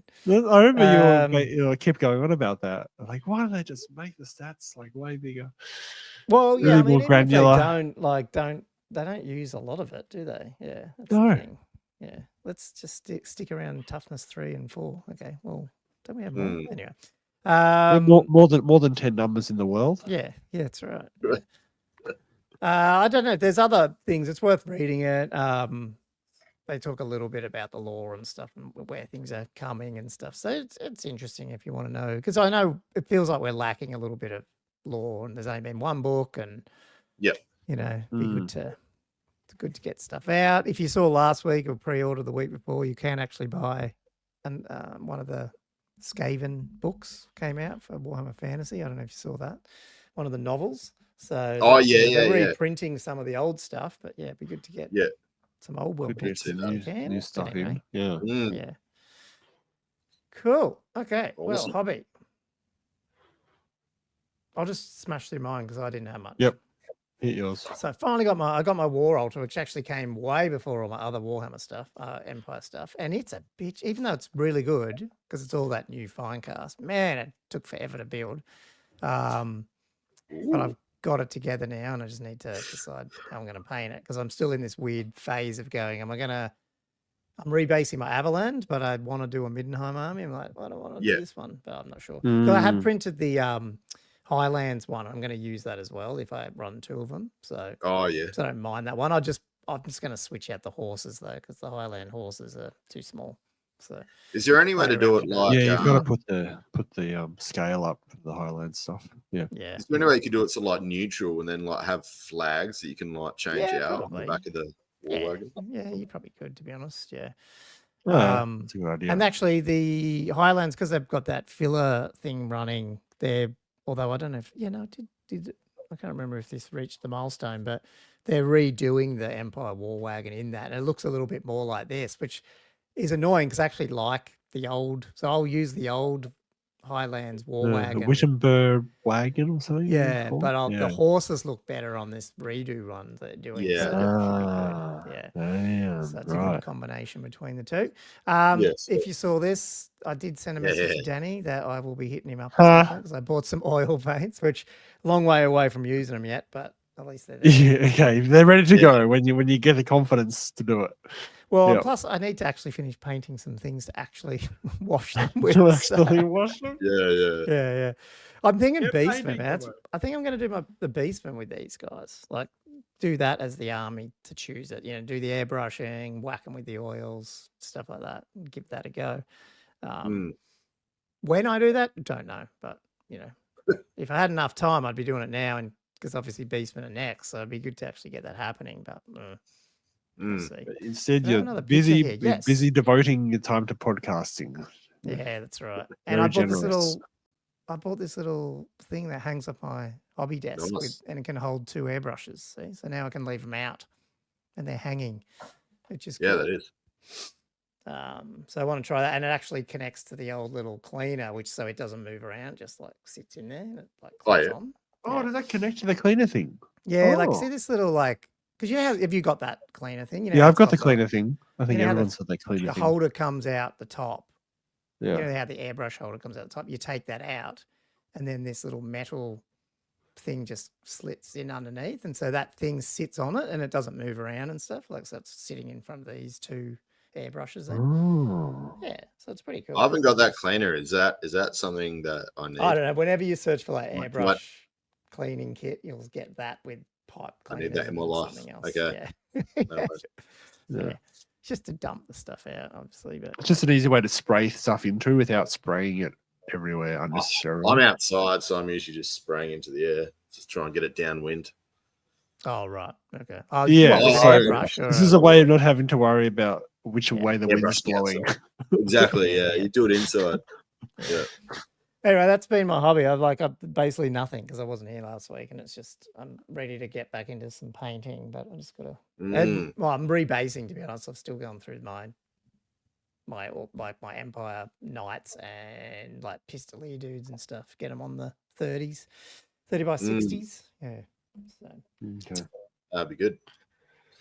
Josh, have you got? I saw some pretty pictures. Some pretty pictures. Basically, all my hobby is relating to doing things like painting very old-fashioned birdmen of Katrazza and this type of thing. Yeah, awesome. I haven't done the basing yet, but I painted these fellows made an appearance.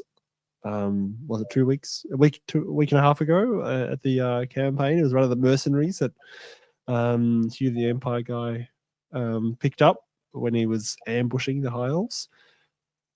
It didn't do very well in the battle. So okay.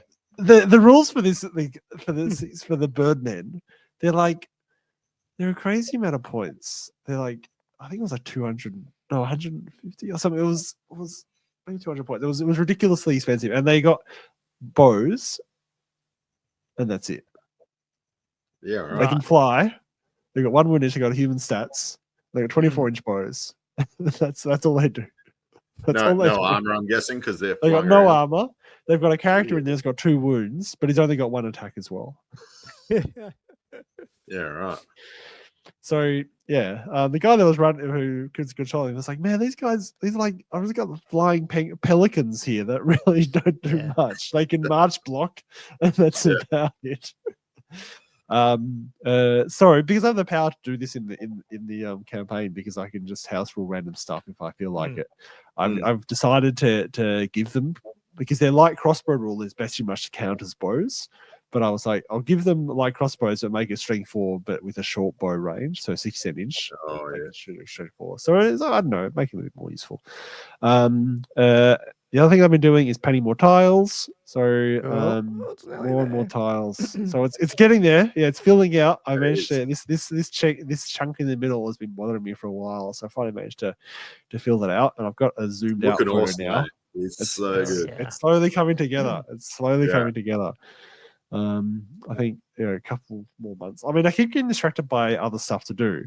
I keep painting other shit. Because I've been working. See, I've got a couple of little extra projects in the background cooking away as well, which I'm actually quite excited about for the campaign. This is in addition to the we haven't heard about them yet. Did you listen to my hobby last week? No, see, I haven't got part into that section. I've just listened to Dono's bit. Yes, so I'll have to listen to it. Yeah. You should really listen to it. That's why I didn't listen to the end bit. Yeah. I've made a whole bunch of 3-player 6-head scenarios. Oh, right. Ridiculous. I'm so sorry. I can't wait for an odd number of players next round because this is going to be absolute chaos. But the other thing that's exciting, and I haven't really sort of shown this to anyone yet, really, is that I've actually worked out how to get a bit of more of an online sort of static presence for the campaign. That's what I was going to ask you about, because you asked me and you were talking to Dono about it. Yes, cool. So I asked Dono. I asked Dono, and he's helped me massively. Cool. Using a wiki style thing to get it together. And he's also helping me with like a digitization of the tile map. Yeah, cool. So that you can market like territory. Oh man, guys, I can't wait to reveal it because that'd be good. Especially his map. Dono's map is so cute. Yeah, because it's so good to that's what we said right at the beginning. It'd be cool to follow along and see what happens and stuff. Like, that seems good. Yeah. Yeah. So that's it's almost. I was going to say you've been recording where everyone's been as it's progressed. Absolutely. You mean like in terms of who owns what? In terms of just where everyone's been and where everyone's gone. So if you wanted to do like at the end of summary, you could say like, oh, he was up here, and you could as such. Oh, you mean in terms of like where the battles occurred and that type of thing? Yeah, and just where people have been, sort of thing. Yeah, I'd be able to put that back together again. I think it might take some effort in terms of digital like graphics, putting it in a usable way. But I've certainly got all the records of the battles and where they occurred and who attacked from where and that type of thing. Yeah, for sure. But it's sort of fun because suddenly you've got an area to put in your army fluff and that type of thing, and cool little references. Hopefully by next week I'll be able to go, guys, here it is. Especially Dono's map. The map is so cool. It's like a proper cartography type thing going on. Very excited. Very excited. Ooh, that is my hobby. Forward to that. Hey, before Andrew goes, I forgot, because not only did I get my Empire thing, now we can play Mordenheim because I've got like the militia game as well. So the militia. That's what we're talking about. I don't even know if I'm ever going to use them, but I've never had more. We spent most of that podcast last week talking about Mordheim of all things. I was not expecting that conversation to go in the direction it was. I downloaded the rule books. Have you? I've been reading the rule books. Is he? Awesome. You're Mordheim curious. Yeah. The only problem is like I can't believe there was no high elves at the start, and they only came down in the. I think it's the 1C army or something like that. Like a high elves. High elves aren't the center of the universe, Andrew. They're not always the first faction. So I was surprised to know that the living rule book wasn't the thing anymore or whatever. So that's interesting. So I'll have to. Yeah. No, I thought it would have been more like Blood Bowl, but it sounded like it's not. So, I'm not sure what that. I didn't know what the distinction was, but apparently that's not not the thing. It's just a standard rule book with some house rules if you want.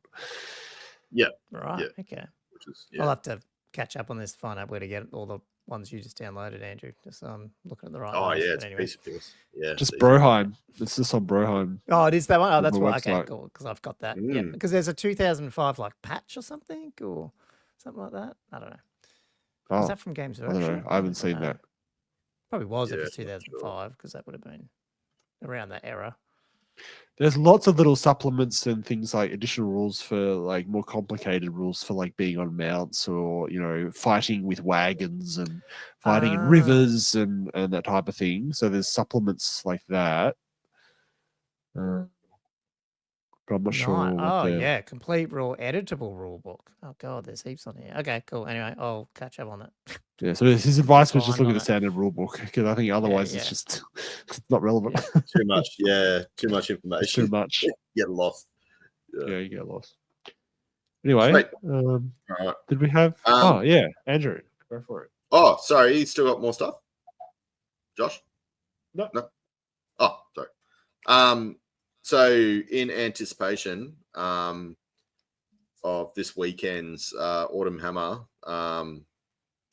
I had to do 3 sky cutters. So because I can only ever paint or work to a deadline and I do it last minute, I've been putting these guys away, which is I've got this great mate, Gomo, who's been 3D printing stuff for me, and these were 3 of them.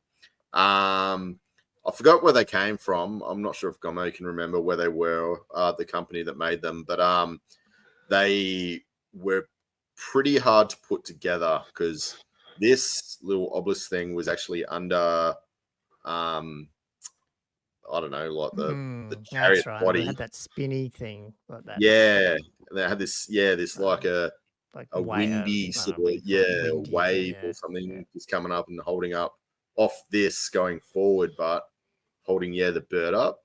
But the problem is I think there was like one thing was snapped and this didn't actually have anywhere to really glue onto the body of the chariot. You kind of just had to try and put it on there. I just thought, man, that's just going to fall apart. So I've just I've got for longevity, just got a big old block of massive pillar terrain that it's scooting over. But I've only done washes and done contrasts so far, so I've still got quite a bit of work. Yeah, it's coming out. Yeah, but it's coming along. Did you just color match that, or do you know, like, does Kieran told you what? Because I'm assuming your high elves weren't washed anyway. Contrasts, they were probably like old school. No, he did. No, he contrasted it. I do have the reds, and then everything else I've just spitballed, and Lucky Desert seems to be. Is that a Grill and June you're using on that, or something, or what is that deserty color? You know what I've been doing? High elf flesh mixed with a brown. Oh, okay, right, yeah, interesting. I've just. Is high elf flesh a contrast? No, it's a Vallejo. Right, okay, yeah. Nah, I full just eyeballed it. I was just like. Because once you wash it as well, it comes up quite similar. Yeah. So it's just got a sepia wash on it. So cool. Yeah, fair enough. That's it for me. Nice. Wow. Are you pretty much done then for your prep? I'd like to keep going because Kieran did a really good job of the army. So I would like to get it up to a similar standard, but I'll just see how I go. I've got a little bit on, and it's only 3 days, 4 days away. 3 days, yeah. 3 days.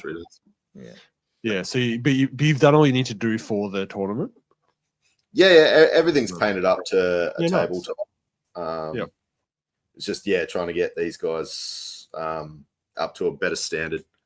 So we'll see how that goes. But I don't, just because they're in a chariot. The problem is they're meant to have like 3 guys in it. I can't fit 3 guys in it and then fit a character in it as well. So right. I don't have characters to fit every mount. So a lot of the time when I do mount guys in a chariot, I just get the guy in the base and I literally just fine. So, that's fine. Standing there on his earth, that's fine. Well, yeah, I mean, like that's what I did with even had to do with the Empire. Like war wagons were like that. Like the Lecter came with a base that you'd use separate, and if you put him on the wall, I mean, you could magnetize them, I guess, but not worth it. It's like your dragon, like you got a dragon. It's like, do you have the mage on it or do you have the lord on it, sort of thing?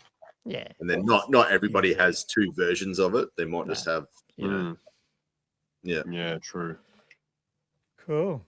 Well, did you want to talk through? Do you want me to Autumn. bring up like the Autumn Hammer thing? Yeah, it should be in the PDF thing. Oh, have you got it? Oh, well, I just opened up BCP and like for the lists and stuff because I hadn't put them over into old world rankings yet. But yeah, no, I didn't get the PDF from. It's probably on the WhatsApp group, but I didn't. Yeah, I got the PDF in my screen. Oh, right, cool. Okay, is that for your army, or just for all of them? Okay. It's got all of them, but if you scroll down to Andrew, which is towards the top. So if anybody wants to go through all these lists as well, 2+ have done, as they always do, some really awesome reviews. So they've done 3 reviews. The 2+ guys just, man, they do really well in this space for tournament reviews. So yeah, check them out. They do real in-depth stuff, and there's a lot of lists here. So it was really good listening to what they had to say, and they're pretty smack bang on, I find, as well. They give some really good coverage. So if people don't know, I'm running a high elf list. Obviously, this isn't the new book because the new book isn't officially released yet. So this is just your stock standard high elves. So it's 2,000 points. There's going to be 3 separate scenarios. I won't get the scenarios, but basically, I sort of aim to be able to do the scenarios and obviously, hopefully, be able to take on whatever is around. So I'll go through my list and then I'll go through my first matchup list, Paul, and you can see why I'm in a lot of trouble. My general is a prince on a sky cutter. It's got the ogre blade, charm shield, and dragon helm. So he's the 3rd one down in this list if you're following along. He's got a cedar rebirth, and basically he's got a 2-up, 5-up, 5-up, and that 5-up is only the 1-off from the charm shield and running the ogre blade. Backing him up, I've got a level 4 archmage, also on a sky cutter. He's running the silvery 1 to give him a 5th spell, cedar rebirth to give him a 4-up armor save from the chariot and a 5-up just from the cedar rebirth. He's running high magic. He's got a war bow. On top of that, I've got noble BSB. Surprise, surprise, he's running on a sky cutter. All the sky cutters have got their little it's kind of like a mini bolt thrower, like a little eagle claw sort of thing, except it only has 1 shot. So he's running full plate and a shield, and he's got a great weapon. I just did that just to help me against shooting.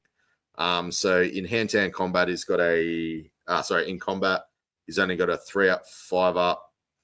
But from shooting, he's got a 4-up, 5-up. But in shooting, he's got a 3-up, 5-up, 6-up. Yep, sweet. 5-up, 6-up. Yeah, that's right. Just to make that. Yeah, but he's going to be getting shot at. That's why I was like trying to get as much stuff that I could sort of help him from shooting. He's got the battle banner, so he gets like the mini bullshit banner, which is the D3 plus D3 to combat res. Then on top of that, I'm running 9 silver helms, full command with the war banner. These guys are just good for the combat res because it's quite a big unit. Sorry about that. It's all right. Just running 1 unit silver helms, just 5. Another unit silver helms of 5. They've just got champion and banner. Then I'm running 7 dragon princes, full command, Tiranoc chariot, and 2 great eagles. Yep, super fast. Really, really mobile. Yeah, that's literally exactly what it's. And on our YouTube channel, there is a game with this playing against Cam. So it'd be interesting to see how. Would you have changed that list if you had a scenario that involved capturing at least 1 injective with a core unit of unit strength 10 or more? I'd say yes. I would. Yeah, I feel like it'll struggle a bit. Yeah. I don't know. I'd have to look into it for core because I've only got. Well, I've got my horses. You've got the 2 units of horses. Yeah. You got the silver helms. And that'd be what you'd be relying on to take objectives. Which should be, yeah, so it's like something like, oh yeah, do I want to use those or do I want to get a block or Yeah, it does change the thought process, doesn't it? Yeah. Because they're only unit strength 10, the 2 5-horse ones. So as soon as you kill one. That's right. Yeah, one you'd have you're to out. just maybe bump them up at a minimum. Yeah. Interesting. Anyway, sorry, that's not relevant to this tournament at all. Sorry, I'm just thinking. So it's a good list. It's fun. Yeah. All right. Yeah, here we go. It's a bit of fun. It's something a bit different. So I'm up against Paul, who's a dirty Bretonian player running an Exiles. Dirty. Dirty Exiles. No, he's got a really, really competitive list. And I'm in a lot of trouble. So I'll go through everything and then maybe we can just like discuss how badly I'm gonna lose. So he's got a Baron coming in with the Exiles Vow. He's the general. He's running. He's on a peg. He's got the Gromrel Great Helm, Serene's Locket, Gauntlet of the Jewel, and the Virtue of Heroism. He's got another Baron on a peg as well with the Frontier Axe, the Seal of Parabon. Gauntlet of the Jewel, and Virtue of the Knightly Temper. And then I think, is he the anti-monster one? They both kind of do pretty well. So the first one's got Virtue of Heroism, which is the Killing Blow Monster Slayer. Oh, okay, which against your chariots probably doesn't really matter. Doesn't do anything. But the Frontier Axe with the Virtue of Knightly Temper is going to eat your chariots very quickly. Yeah. Because he's got that's the plus D3 one, isn't it? Plus D3 attacks with hatred and then multi-wounds too. Rerolling ones? Or is it just rerolling ones? Is it rerolling ones for what? It's hatred, so your rerolls to hit.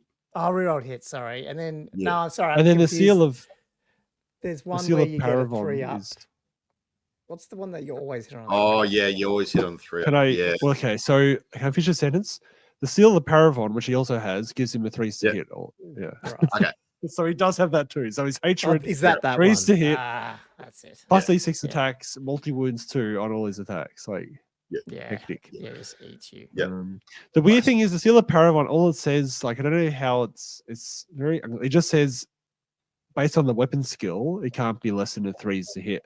But that doesn't seem to then imply that it doesn't seem to mean that you can't be affected by other negatives to hit. Oh, so you have a -1. If you have like that Mork one that I have in my Wyvern where they suffer -1 to hit, they will go to a -1 to hit. Yeah, I would agree with that. It's really weird. So I'll read out how it works. So when the bearer of the Seal of Paravon makes a roll to hit, a roll of a 3 up is always a success, regardless of the target's weapon skill. It's a really weird modifier. Like it's just, that is. So it's open to interpretation, really. But you could easily say, well, that's just regards to the weapon skill. It doesn't mean anything more than that. Like it needs an FAQ, really. Yeah. Okay. Yeah, that is a bit. It's a little bit like it must be worded different, but it's a little bit. It's like the dwarfs things where they always wound on a 4 up.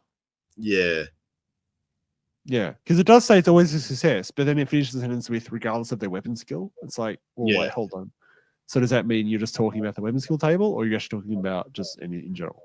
So yeah. Anyway, it's fuzzy and unclear, and I don't like it. That's why I haven't taken it because I feel like it needs a ruling.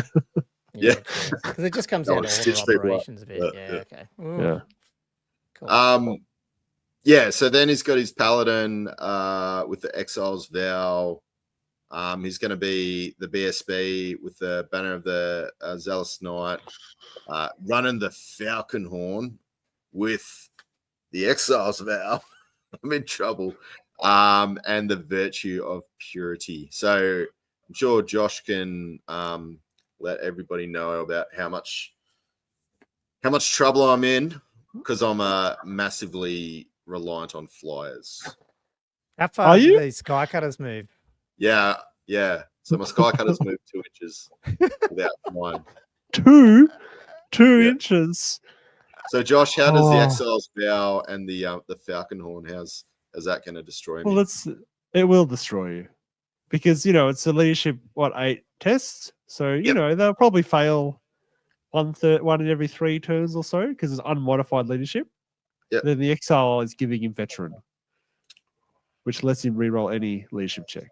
Yeah. So rules as written, he's rerolling that Falcon test. So Probably good luck. 90% of the time. Good luck ever getting an opportunity to fly. Especially if he wins first turn, you really got to have no shit. Like normally with Bretts, if they're not exiles, then you can at least get 1 turn of reliable flying. But if he wins first turn, he's just not flying anywhere. Yeah, well, if he's in combat, he can't blow it. That's the only thing you can do. Is you can get in That's the thing. It feels like your horses and your eagles and everything have to just try and get into the eagles aren't. I don't know. No, just the horses, right? Just the horses have to get. Well, sorry, the Eagles. Yeah, God, yes, the cav. Yes, the 3. You got to last my turn and then his turn. That's the issue against those cav. The pegs, man. I just don't know because the other thing too is he's got the Zealous Knight banner. Obviously, we haven't even got the rest of the list. Yeah. Yeah, they're just those 3 things. I'm in trouble. Yeah. So just those 3 units, things. Anyway. So the core units is taken. Don't even deploy the core. Just like leave it in the box. Don't even unpack it. Yeah.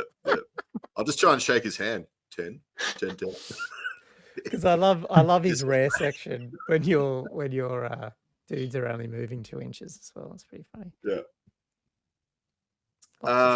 What the the bomb? Yeah. So the core. So that's the fun's yet to come. The core's 10 mounted Knights of the Realm, running full command with the war banner. Don't mind these guys. 6 Knights of the Realm as well, running full command. 10 Bowmen, because why not? Then he's got 4 Peg Knights, 3 Peg Knights. Sorry, the 4 Peg Knights has got the banner of, is that Shalom?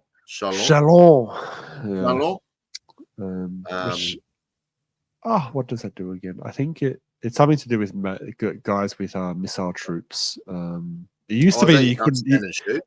Is that it used to be that in 6th Ed. Okay. I feel I want to say maybe they have kept it the same.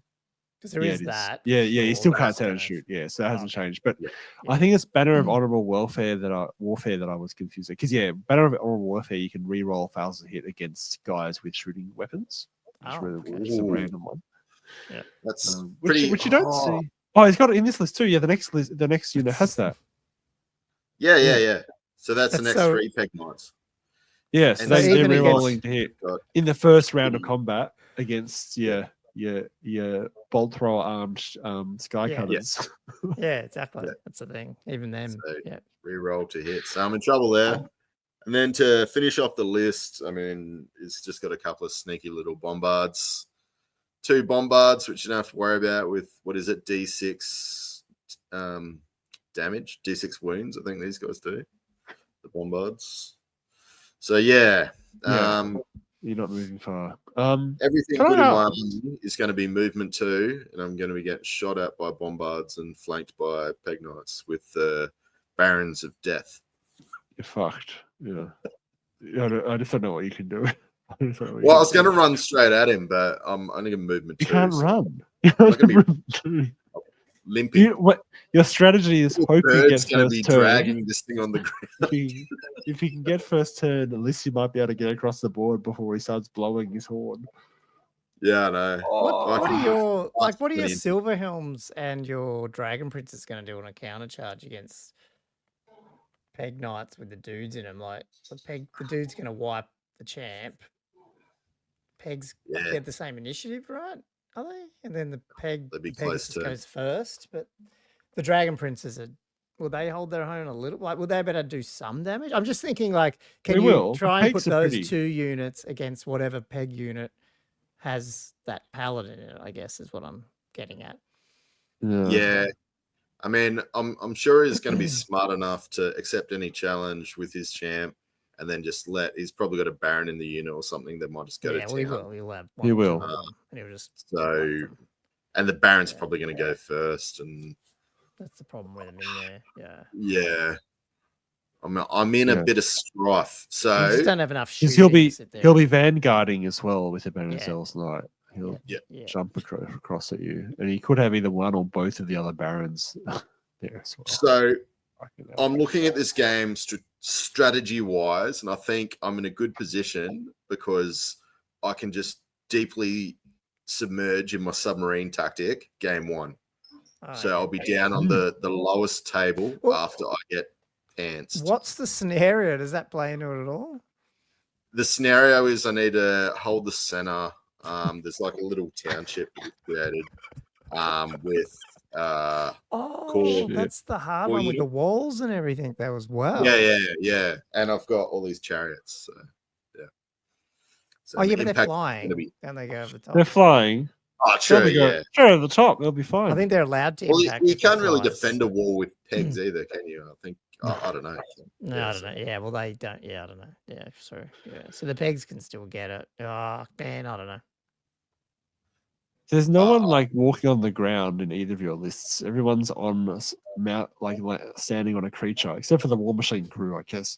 Everyone is riding something. If I had my own horn, it'd be all right because then his pegs would be doing nothing as well. But yeah, that's the thing with the horn. Like, it should have included both of them, and then that would have pushed points to go. We're going to bring the horn, but we're going to have all knights. Then that sort of thing. That would have been absolutely or one use only, or something to temper it a bit because it's just ridiculous.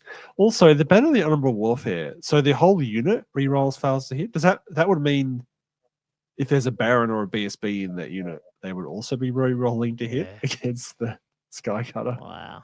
Shit. Shit. So I'm going to forecast 0-20 game one. All right. We'll see how we go. I love how you can't even like castle and try hide. You can't castle because this army's so mobile. I'm just going to fly over. I've been scheming. I'm just coming up with just zeros. There's nothing I can do. There's nothing. There's nothing. What you can do, Andrew. I didn't realize there were only 2 inches. The other thing is, wherever that peg is, the paladin, when I'm assuming he'll, I don't know, I don't know, he might stay back. But if he's one of the ones that come across the board, if you think if he's in the unit that's going to be able to come across the board quick, like what's with the, he does have that banner too. So he is vanguarding. Would you then, as you would deploy your mage directly across and try to get within 12 inches and balls that thing off there?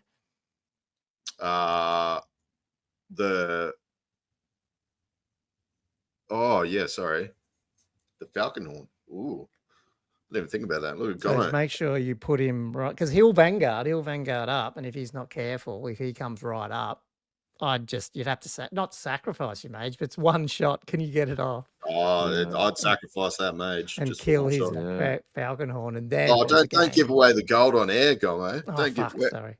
We're gonna have to wait till Saturday now to release this episode. Publish. You have to censor this part. But if you get rid of that, it still doesn't. I mean, geez, those other dudes. It helps a lot. It helps a massive amount. If he can fly, his army functions again, and he gets a chance. How likely do you think the little chariot bolt throwers are to take some, like, hitting the paladin? Do you think they might be able to, if you can focus fire? Yeah. Maybe unit of 3. Like, you'll be able to target him, right? Like, well, you can target him in a unit of 4 because there's only 4. Yeah, either one. Right. Yeah. But you do have to go. They're only one shot, didn't you say? Is that right, Andrew? Like, they're all one shot. Yeah, so that means they hit a dude first. 24-inch, strength 5, AP 3 or something. D3 wins. Okay. So, I mean, if I get 2 off and they manage to go through all his layers of whatever he's got, what would it be? It'd just be, he's got heavy armor, shield, and the barded. So 3 up, and then the blessing. No, it doesn't have the blessing. He just has a 3 up save too. Yeah, that's right. Yeah. So if you can get through the armor save, you're doing wins on him. Yeah. It's the bombard, so I'm guessing he's going to keep the paladin back with the horn, surely. And I mean, he might send stuff towards me, and I've just got a problem trying to get out of the arc of these bombards. So I don't know. We'll see how we go. Could get really, really lucky. It's a dice game. Yeah, it is. Yeah, you just don't know. Yeah, you might. Mm. Yeah, what's the rule with shooting him again? Because that's what I was going to do with my goblins, but because they had so many archers, it was worth doing it, like shooting at those pegs and hopefully hitting the guy as well.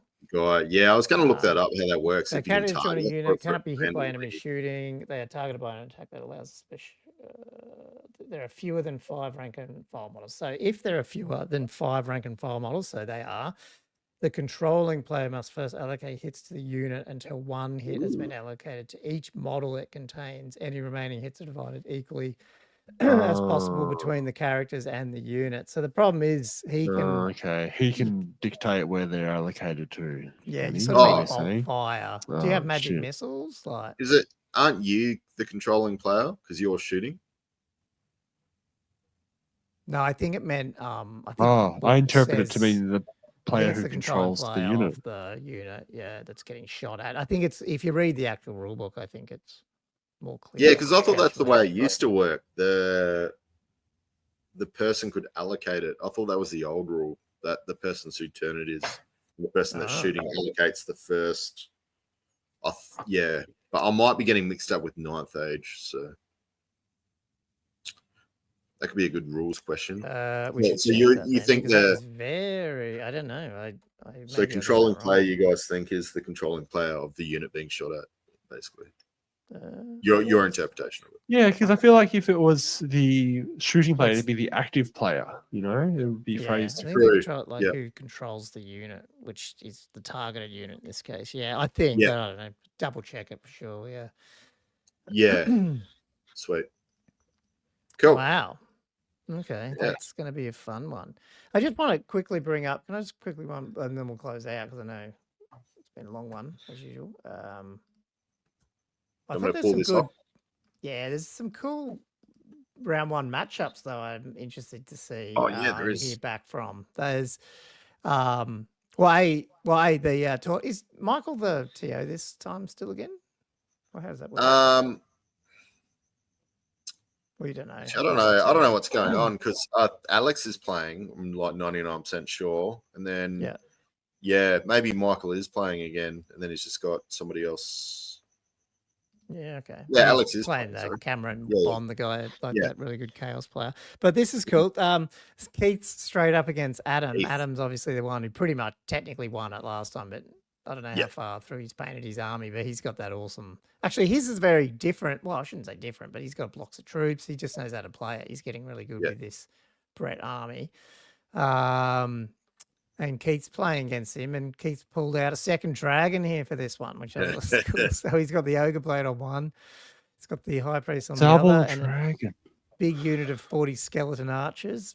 And then Keith's not a shabby player either. He's up there usually. This is a it's going to be a pretty good two-king army. So that's going to be a good game, I thought. Obviously, we talked about yours. I thought, this one. Simon Quox flicked over to Vampire Counts from Tomb Kings, and he's taken on Mark. So both awesome players. I think Mark's right up there on the rankings at the moment. Or he was. Quocky's 6 and Mark's 9. So, that's pretty interesting. And obviously, I can't remember what Mark's taken before with the Wood Elves, but obviously, I think it didn't affect him. I don't think he was taking the triple. Or maybe he was. Was he taking triple sisters last time? I can't remember. But obviously, we're seeing the first rounds of these.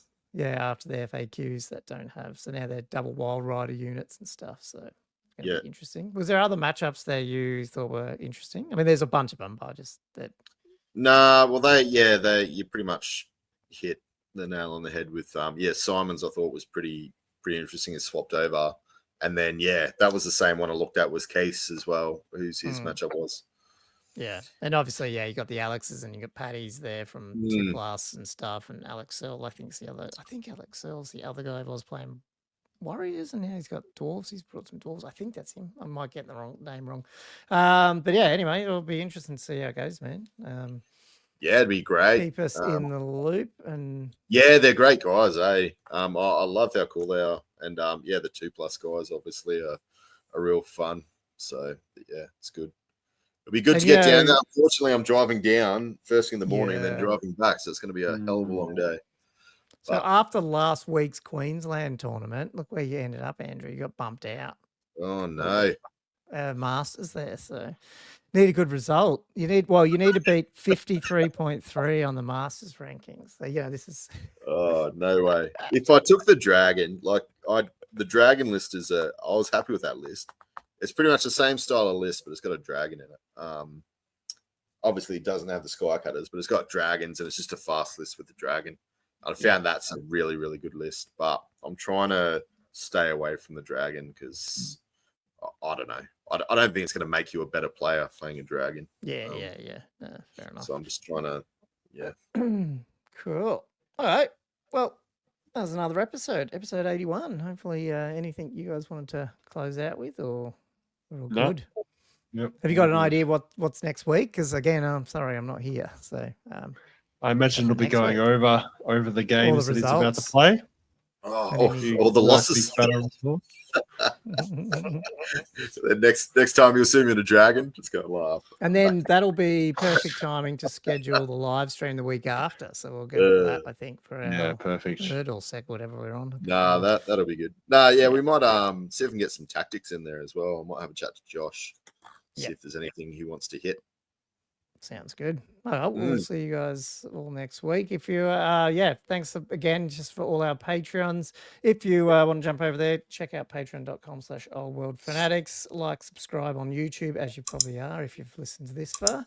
And yeah, I guess send us in your questions and comments and all that sort of stuff. And until next time, guys, I'll see you in 2 weeks. But outside of then, I'll see you guys. Thanks for listening to another Old World Fanatics. Cheers, guys.